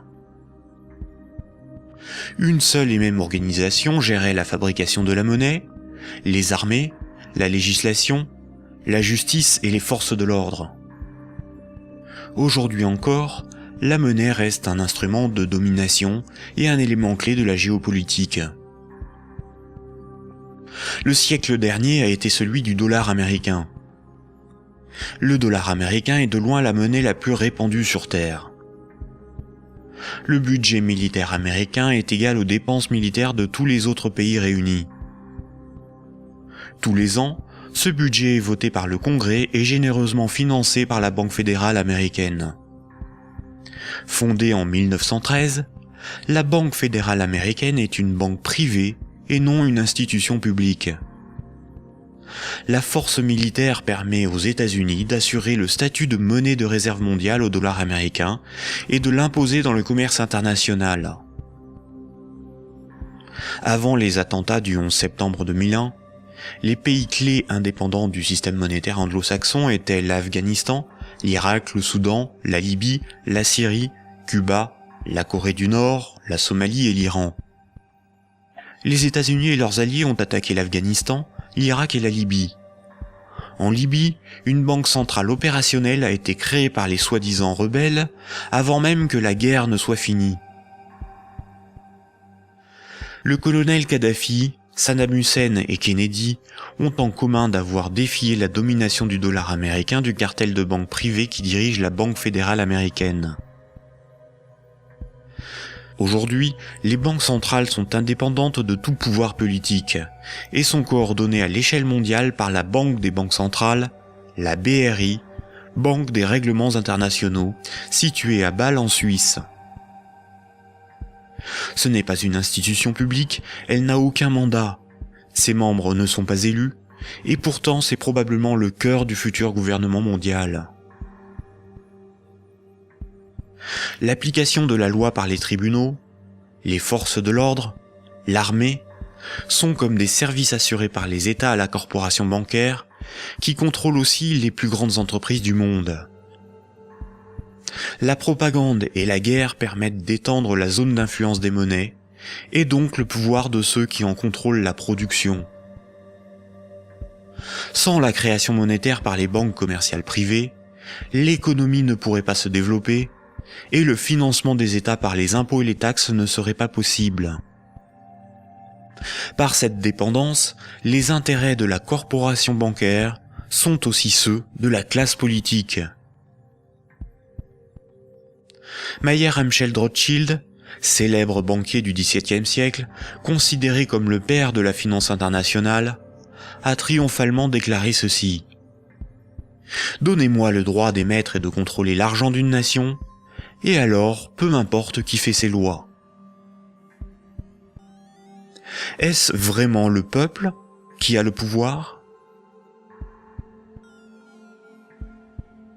Démocratie veut dire le pouvoir au peuple. En grec, démos c'est le peuple et kratos c'est le pouvoir. Dans un état de droit, celui qui établit les lois a le pouvoir. En démocratie, c'est le peuple qui écrit et vote les lois. Une aristocratie, c'est le pouvoir au meilleur. En grec, aristos, c'est le meilleur, et kratos, c'est le pouvoir. En aristocratie, ce sont les meilleurs qui ont le pouvoir et établissent les lois. Une oligarchie, c'est le pouvoir à un petit nombre. Oligos, c'est un petit nombre. En oligarchie, c'est un petit nombre qui a le pouvoir. En France, nous sommes sous un régime dénommé gouvernement représentatif. Tous les 5 ans, on demande au peuple d'élire ses représentants parmi un groupe d'hommes politiques, dénommé classe politique. Les représentants écrivent et votent les lois, pas le peuple. Nous sommes donc dans une oligarchie. Historiquement, le terme de démocratie pour désigner le gouvernement représentatif a été employé dans les années 1830 pour tromper l'opinion publique et faire croire au peuple qu'il a le pouvoir. Ce mensonge perdure encore de nos jours. Si nous étions en démocratie, nous voterions nous-mêmes les lois, par des votations ou des référendums, et nous pourrions aussi en écrire, en proposer. En France, les représentants du peuple sont des politiciens de carrière, pour beaucoup fonctionnaires et issus de classes supérieures, âgés de 60 ans en moyenne. Ils ne sont en rien représentatifs du peuple français. Une fois les représentants élus parmi l'oligarchie de la classe politique, les électeurs n'ont aucun contrôle sur la politique menée et la législation établie. Les représentants votent selon leurs opinions, leurs intérêts, leur complicité ou leur carrière politique.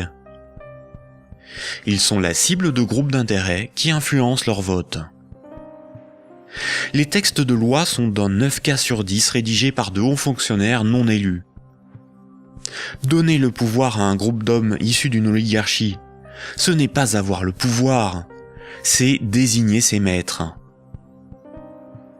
Les partis politiques, apparus dans les années 1840, étaient un moyen de canaliser l'insatisfaction des électeurs dans des oppositions et des conflits sans conséquences. Car si les lois étaient votées par le peuple, ce qui définit la démocratie, il n'y aurait pas de manifestations, pas de grèves, pas de mécontentement ou de troubles sociaux. Le peuple serait souverain. Durant la Révolution, les riches avaient bien plus à perdre que les pauvres. Voltaire, figure emblématique des Lumières, disait ceci. Un pays bien organisé est celui où le petit nombre fait travailler le grand nombre, est nourri par lui, et le gouverne.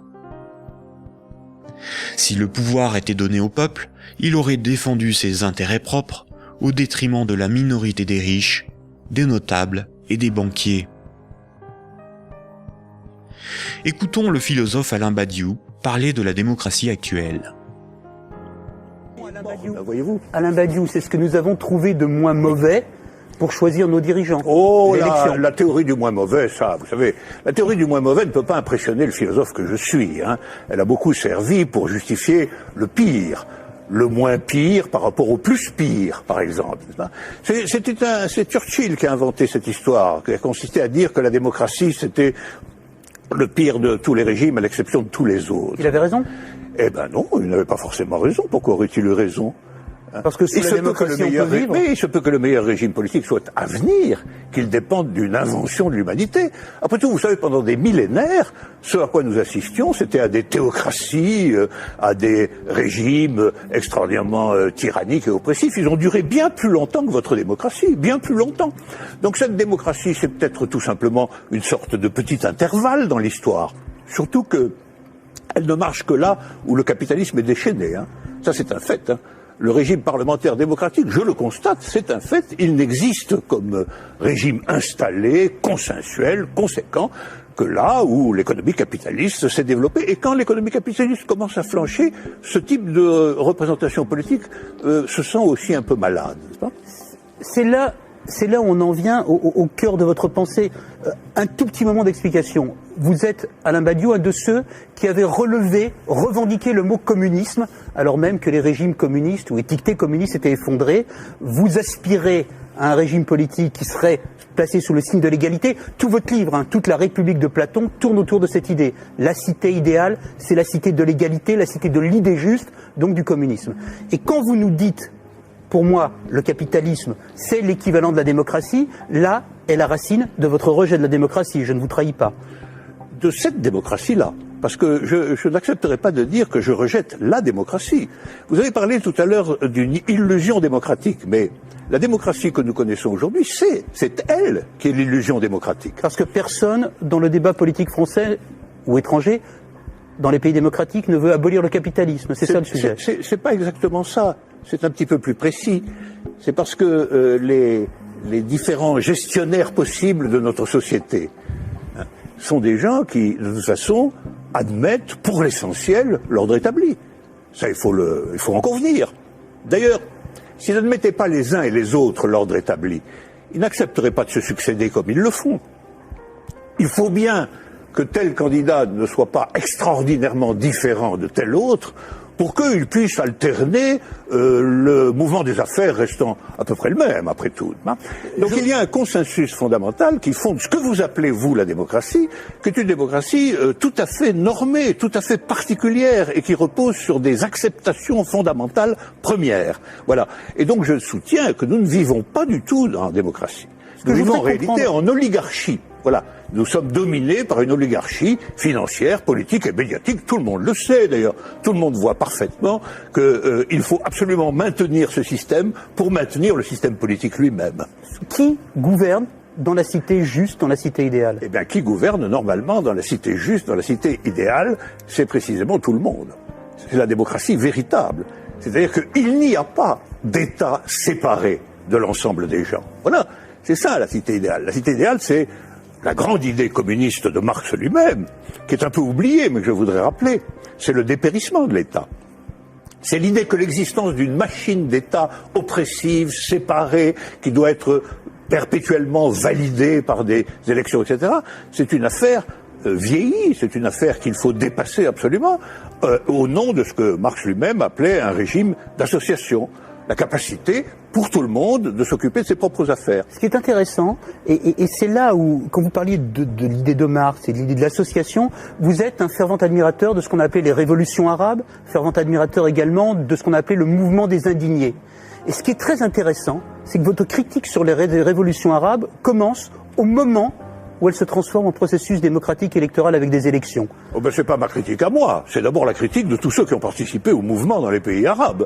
Ils ont été légèrement surpris et déconcertés par le résultat des élections.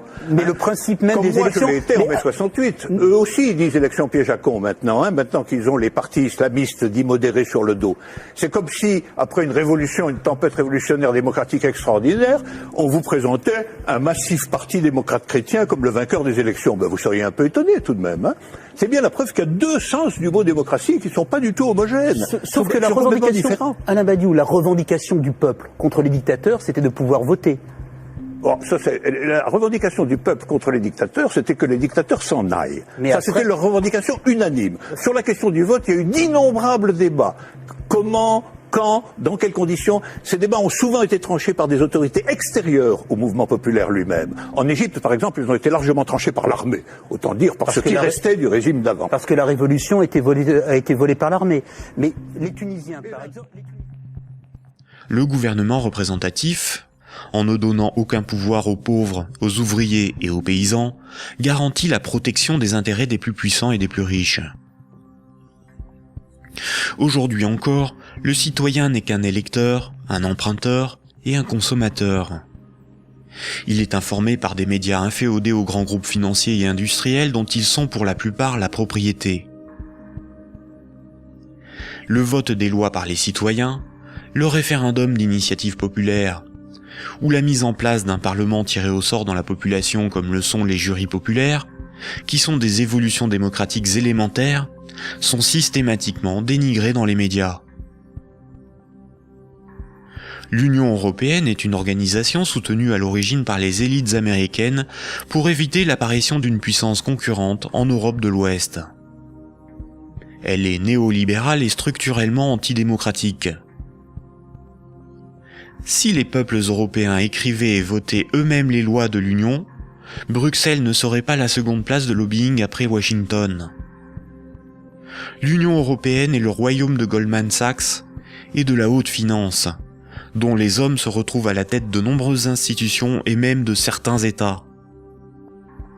Et nombreuses sont les carrières politiques se prolongeant dans le privé, au service des lobbies ou dans les grandes entreprises. Ce que nous appelons des euros, ce qui est sur notre compte en banque, ce ne sont pas des euros, mais une dette en euros. Ce que nous appelons crédit, prêt ou emprunt, ce n'est qu'une création de monnaie temporaire. Ce que nous appelons démocratie n'est pas une démocratie, mais une oligarchie. Ce que nous appelons un citoyen n'est rien d'autre qu'un électeur. Ces manipulations du langage empêchent les intellectuels, les politiciens, les journalistes et les électeurs de penser le monde. Elles dissimulent avec habileté le pouvoir sans égal des corporations, de la finance et du secteur bancaire.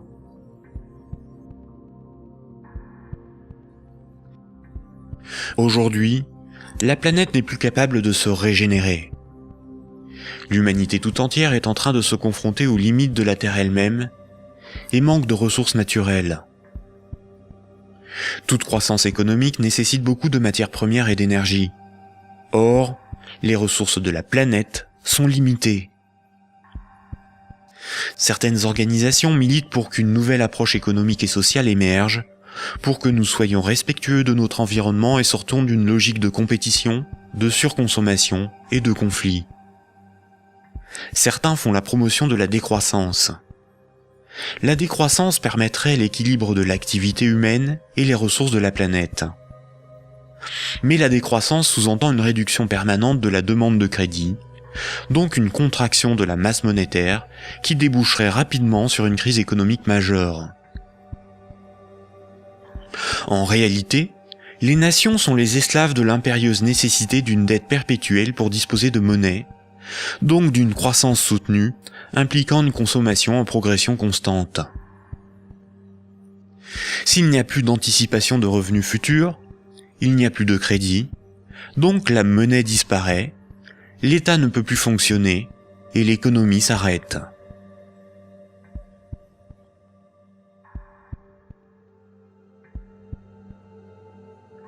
La monnaie en circulation est créée par les banques contre intérêt lorsqu'elles accordent des crédits et détruite lors du remboursement des crédits. Ce cycle monétaire garantit aux banques une rente perpétuelle. Les créanciers sont les banques et le secteur financier, et les débiteurs sont le reste du monde. Notre système économique n'est en rien libéral, puisque nous sommes dépendants des banques pour réaliser le moindre échange économique. Nous ne sommes pas libres de ne pas être endettés. La rareté de la monnaie organise la concurrence entre les individus, entre les entreprises, entre les nations. Les banques créent la monnaie en fonction de leurs propres intérêts et non en fonction de l'intérêt général. Les conflits armés sont plus lucratifs que la diplomatie. La concurrence, plus dépensière que la coopération. La spéculation plus rentable que le social. Si les banques pouvaient nous vendre l'air que l'on respire, elles le feraient. Pour certains philosophes des siècles passés, voici l'ordre naturel des choses. Le divin représente l'ordre supérieur. L'ordre moral est guidé par le divin, par le sacré. L'ordre politique est guidé, lui, par la morale. Et la finance, elle, est au service de l'ordre politique. Mais si la monnaie n'est plus le reflet des échanges économiques de ceux qui créent les richesses réelles, mais le moyen par lequel ces richesses réelles sont échangées, l'argent devient le maître du monde. Une inversion des ordres s'opère. Le divin est remplacé par l'argent. N'a de valeur que ce qui a un prix. Les marchés font office de morale. Rien ne doit enfreindre les lois du marché, bénéfiques pour l'humanité. La finance est au service des marchés. Les financiers sont les nouveaux prophètes, ils défendent l'immanente main invisible. La politique et l'État sont au service de la finance, car ils en sont dépendants. Ils sont forcés de défendre les intérêts de la finance au détriment de ceux des peuples. Frédéric Bastiat, économiste politique au XIXe siècle, disait ceci. Quand le pillage devient un moyen d'existence pour un groupe d'hommes qui vit au sein de la société, ce groupe finit par créer pour lui-même tout un système juridique qui autorise le pillage et un code moral qui le glorifient.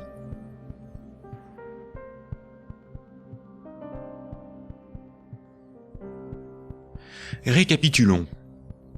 Voici les points importants qu'il faut retenir. Avant l'invention de la monnaie, les systèmes de comptabilité des dettes permettaient aux hommes d'échanger librement des biens et des services. Il était simplement noté ce qui était donné ou les services rendus, à qui et quand, de sorte à s'assurer que chacun donnait autant qu'il recevait. Les hommes se faisaient confiance, c'est ce qui leur permettait de se faire crédit. C'est environ 700 ans avant Jésus-Christ que la monnaie a été créée comme un outil de domination au service de souverains ou d'États. Le souverain payait ses soldats avec une monnaie qu'il fabriquait lui-même. Les soldats forçaient les paysans à accepter cette monnaie comme paiement. Le souverain s'assurait que personne d'autre ne produisait cette monnaie. Les faux monnayeurs étaient sévèrement punis. Le souverain levait ensuite un impôt dans sa propre monnaie. Les paysans étaient donc obligés de se procurer de la monnaie du souverain pour payer leurs impôts et éviter de finir esclaves, emprisonnés ou pendus. La monnaie permettait donc au souverain de payer son armée, de maintenir l'ordre par la violence et d'extorquer des biens et services à ses sujets. Dès lors, le terme de dette a été progressivement dévoyé. On disait que ceux qui ne payaient pas leurs impôts avaient une dette envers le souverain. C'est faux. Pour qu'un sujet ait une dette envers le souverain, il aurait fallu que le souverain lui ait d'abord donné quelque chose de valeur. Or, le souverain exigeait avec violence et sans contrepartie de la monnaie qu'il était le seul à fabriquer. Le mythe de la monnaie remplaçant le troc masque le fait que celui qui a le pouvoir de créer la monnaie peut s'approprier le travail d'autrui sans contrepartie. De nos jours, les institutions qui créent la monnaie sont les banques commerciales privées dont le but est le profit. Elles créent la monnaie lorsqu'elles accordent des crédits, et elles détruisent la monnaie lorsque les emprunteurs remboursent leurs crédits. En fonction de leur bilan, les banques créent aussi de la monnaie à partir de rien pour leurs propres dépenses. Quand, par exemple, on demande du pain à quelqu'un, il est bien normal de le lui rendre plus tard. On a une dette envers cette personne. C'est la morale qui nous dicte ce comportement, à juste titre. Mais quand une banque fait crédit, elle ne prête pas l'argent qu'elle possède. Elle le crée à partir de rien. Quand un emprunteur est endetté vis-à-vis d'une banque, la banque ne lui a rien donné. Elle exige pourtant qu'on lui rende quelque chose qu'elle ne possédait pas avant d'accorder le crédit, majoré d'un intérêt pour le service rendu. C'est parce que la loi protège ce privilège qu'elles peuvent contraindre les emprunteurs à rembourser leur crédit, quitte à saisir leurs biens et à les envoyer en prison. Il s'agit là d'un rapport de force. Les soi-disant dettes issues des crédits bancaires sont un moyen par lequel les banques extorquent une partie de notre travail contre une création de monnaie temporaire. En associant la notion de dette avec le crédit bancaire, cette pratique a été moralisée et donc normalisée. La monnaie centrale donne l'illusion que c'est l'État qui crée la monnaie. Or, la monnaie centrale est fabriquée à la demande des banques commerciales privées lorsque des actifs détenus par celles-ci sont monétisés par la banque centrale. En réalité, ce sont bien les banques commerciales privées qui fabriquent et louent la monnaie que nous utilisons tous au quotidien. La monnaie en circulation est créée par le crédit bancaire, puis détruite lors du remboursement des crédits. De ce fait, si tout le monde remboursait ses dettes, il n'y aurait plus de monnaie en circulation, tous les comptes en banque seraient vides, et les billets et pièces de monnaie disparaîtraient. La création monétaire par le crédit et la destruction monétaire lors du remboursement des crédits déterminent une masse monétaire. La variation de la masse monétaire est similaire aux variations de la population d'un pays en fonction des naissances et des décès. Quand la masse monétaire diminue parce qu'il n'y a pas assez de crédits accordés par les banques commerciales privées, il y a moins d'argent en circulation dans l'économie, car la monnaie est détruite par le remboursement des crédits en cours. Chômage, pauvreté, précarité, faillite d'entreprises et endettement des États se développent rapidement. Dans un tel système, la croissance est vitale pour l'économie. Les entreprises, les particuliers et les États s'endettent auprès du système bancaire pour assurer une augmentation constante et exponentielle de la masse monétaire. S'ils n'empruntent plus, ou que les banques n'accordent plus de crédit, comme c'est le cas depuis la crise financière de 2008, la monnaie disparaît à cause de la destruction monétaire et une grave crise économique survient rapidement. Sans dette, il n'y a pas de monnaie. Sans monnaie, il n'y a pas d'économie, les nations ne peuvent pas s'échanger ce qu'elles produisent. Donc sans dette, il n'y a pas d'économie. Ce système oblige l'ensemble de la société, des États, des nations, à être perpétuellement endettés et donc à enrichir les banquiers et la finance simplement pour disposer de monnaie pour leurs échanges économiques. C'est par ce principe que le système bancaire a servi le monde économique à son profit, sans contrepartie productive.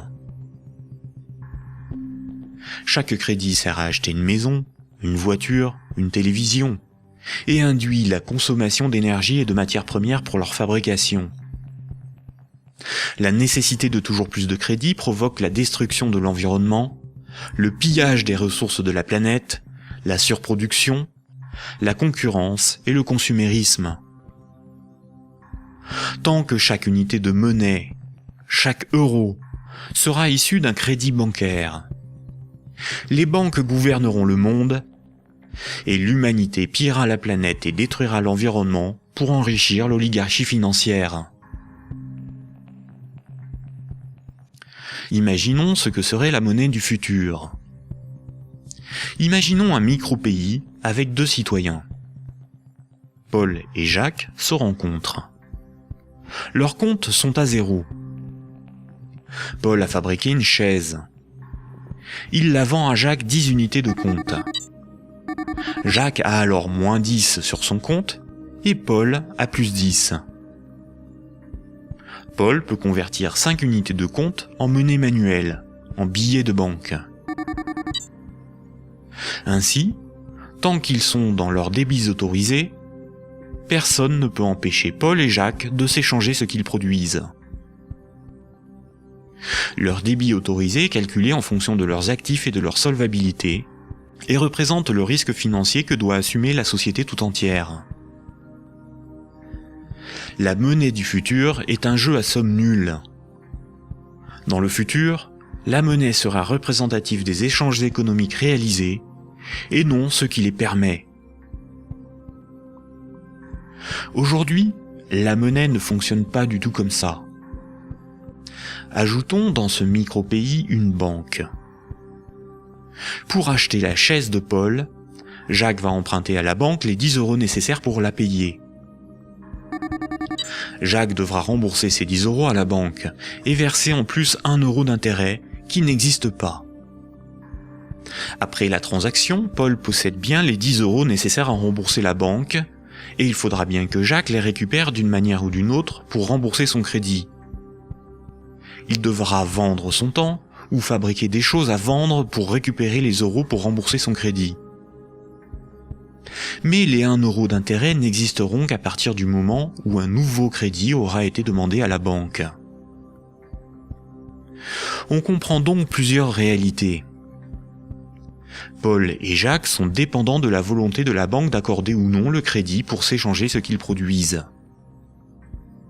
Ils sont obligés malgré eux d'enrichir la banque en achetant de la monnaie temporaire, qui sera détruite lors du remboursement des crédits. Le remboursement des intérêts oblige Paul et Jacques à perpétuellement emprunter à la banque pour pouvoir la rembourser. Ce système crée artificiellement un manque permanent de moyens de paiement qui débouche sur une concurrence accrue pour capter la monnaie en circulation. Paul et Jacques ont avant tout le problème de se procurer de la monnaie pour vivre.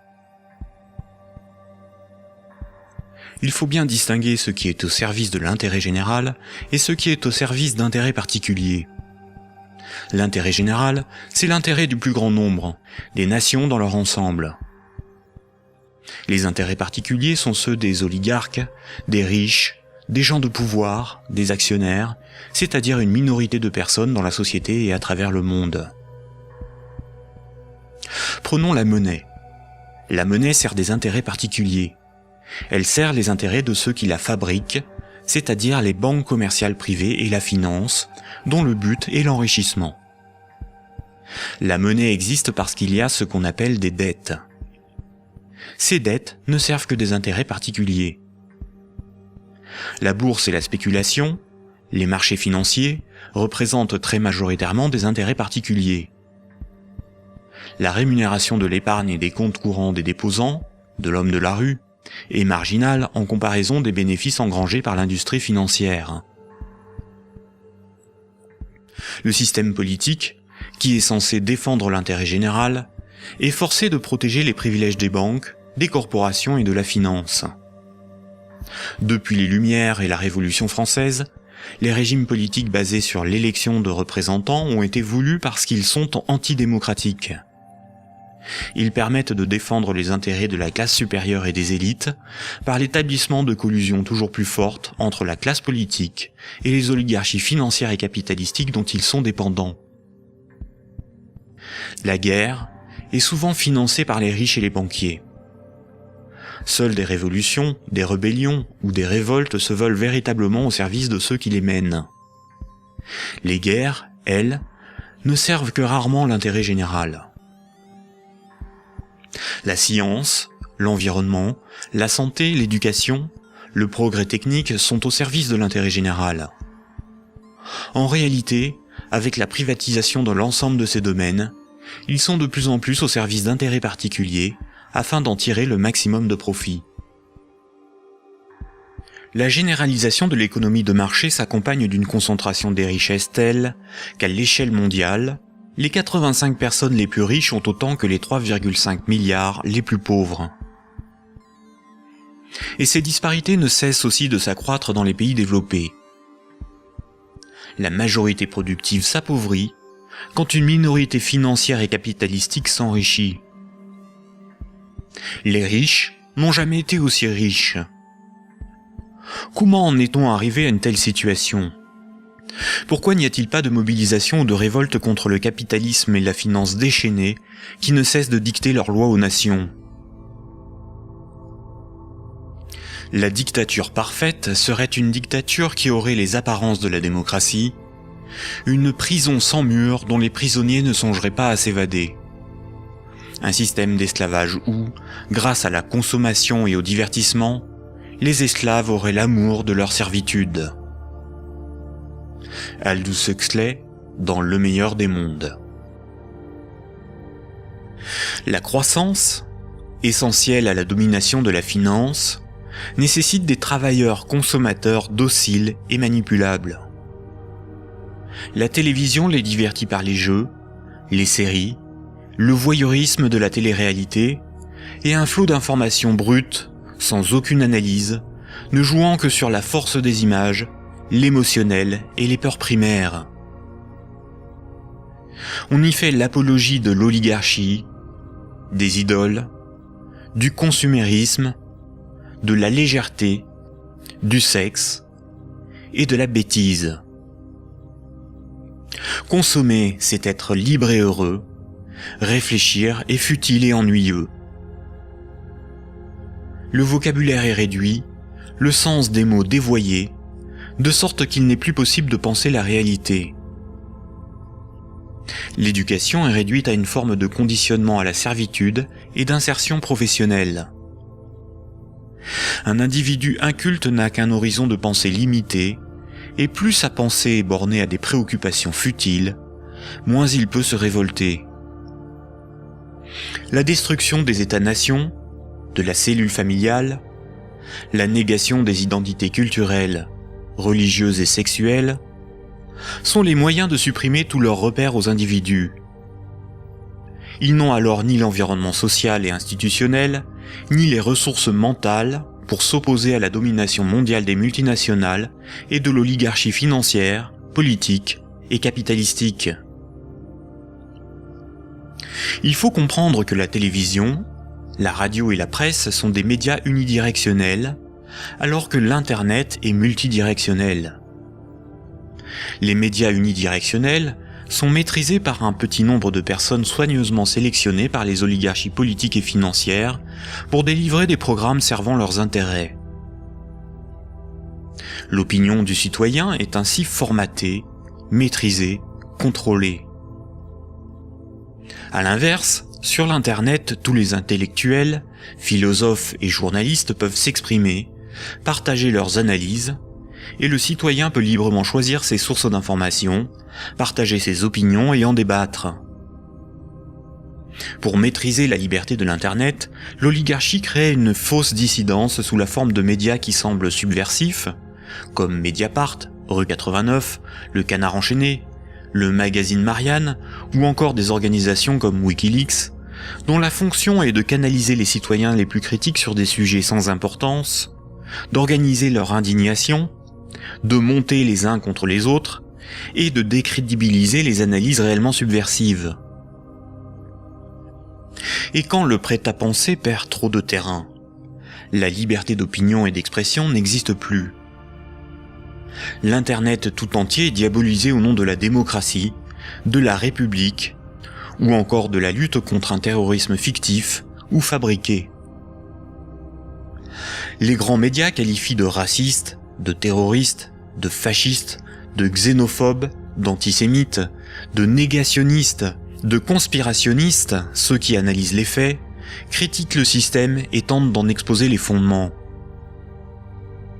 Ces grossiers amalgames visent à empêcher le public d'écouter leurs discours, d'étudier leurs arguments et de débattre de leurs idées. Tout comme ce sont les banques qui décident ce qui doit être financé en fonction de leurs intérêts, dans les médias dominants, c'est l'oligarchie qui décide l'information qui doit être diffusée en fonction là aussi de ses propres intérêts. Le contrôle du vecteur soit de la richesse, c'est-à-dire la monnaie, soit de la connaissance et des idées, c'est-à-dire les médias, soit encore du système législatif, c'est-à-dire le gouvernement représentatif non démocratique, sont les instruments de la domination des oligarchies. Dès lors, il ne faut pas tomber dans la provocation, l'extrémisme ou la violence. La violence et la provocation sont ce que le système attend pour justifier la censure, le contrôle d'Internet et la mise en place d'un État policier. Il ne faut pas non plus dépenser son énergie sur des détails. Il faut au contraire remettre en cause les fondamentaux sur lesquels repose ce système de domination. Tous les mouvements progressistes, sociaux ou alternatifs, quelle que soit leur forme, associations, partis politiques, ONG, et quelle que soit leur cause, devraient faire la promotion de 3 changements décisifs pour le monde de demain. Premier point. Remettre la création monétaire au service de l'intérêt général. Tant que ce sont les banques qui décident ce qui mérite d'être ou de ne pas être financé en fonction de leurs propres intérêts, le pouvoir politique et le libéralisme ne sont qu'illusions. Les banques ne sont pas là pour faire du social ou de l'investissement. Elles sont là pour faire des profits en prenant le moins de risques possible. Deuxième point. La création monétaire par le crédit à intérêt et la destruction monétaire lors du remboursement des crédits forment un système pyramidal obligeant l'humanité à détruire la planète pour le seul profit de la finance. Nous devons mettre en place un système monétaire permettant d'adapter notre niveau de vie aux ressources de la planète et garantir ainsi un environnement viable aux générations futures. Troisième point, instaurer un système politique réellement démocratique. Seule une véritable démocratie permettra de garantir que les 2 premiers points sont durablement défendus. Contrairement à ce que les élites veulent nous faire croire, des peuples éclairés sont tout à fait à même d'établir une politique qui défend leurs propres intérêts et les intérêts des générations futures. Ces 3 points sont intimement liés. Sans une monnaie réellement publique, le lobby bancaire aura toujours la capacité de faire plier les gouvernements et changer les institutions. Un régime réellement démocratique, où c'est le peuple qui vote lui-même les lois, permet à la nation de s'opposer à toute privatisation de la monnaie et est la garante du maintien de la finance au service de l'intérêt général. Une création monétaire publique et l'instauration d'une véritable démocratie sont indissociables, car l'un est le garant de l'autre. Voici quelques mouvements citoyens dont les propositions permettraient des évolutions majeures de la société. La monnaie permanente, le 100% monnaie ou smart. La monnaie permanente s'oppose à la monnaie d'endettement. Elle remplace la création monétaire privée. Elle permettrait la mise en place d'une politique réellement écologique et sociale. Accompagnée d'une véritable démocratie, elle rend leur souveraineté monétaire aux nations. Les systèmes d'échange locaux. Les CEL sont similaires au système de comptabilité des dettes sans monnaie de l'Antiquité. Ils sont totalement indépendants de l'euro, contrairement aux monnaies locales ou complémentaires. Si une monnaie locale ou complémentaire est créée en échange d'euros donnés à l'organisation qui les gère, elle ne provoque qu'un protectionnisme marchand à petite échelle. Le revenu de base est le dividende universel. Tout en bouleversant les rapports sociaux, il impose de repenser la notion de travail, de justice, et induit une refonte du système monétaire pour être appliqué à grande échelle. Le tirage au sort. Un parlement non élu, mais tiré au sort dans la population est un système par nature démocratique, incorruptible et parfaitement représentatif. Il s'inspire de la démocratie athénienne et des jurys populaires, évite les dérivés électoralistes et institue l'impuissance des lobbies. La démocratie directe. Il s'agit de faire voter les lois par référendum. La Suisse, par exemple, par ses votations et son référendum d'initiative populaire contraignant, est très proche d'une démocratie directe. À nous de sensibiliser nos proches, nos concitoyens, nos décideurs, nos élites, sur les fondements du monde d'aujourd'hui, et de faire la promotion de ces alternatives économiques, financières et politiques essentielles au monde de demain.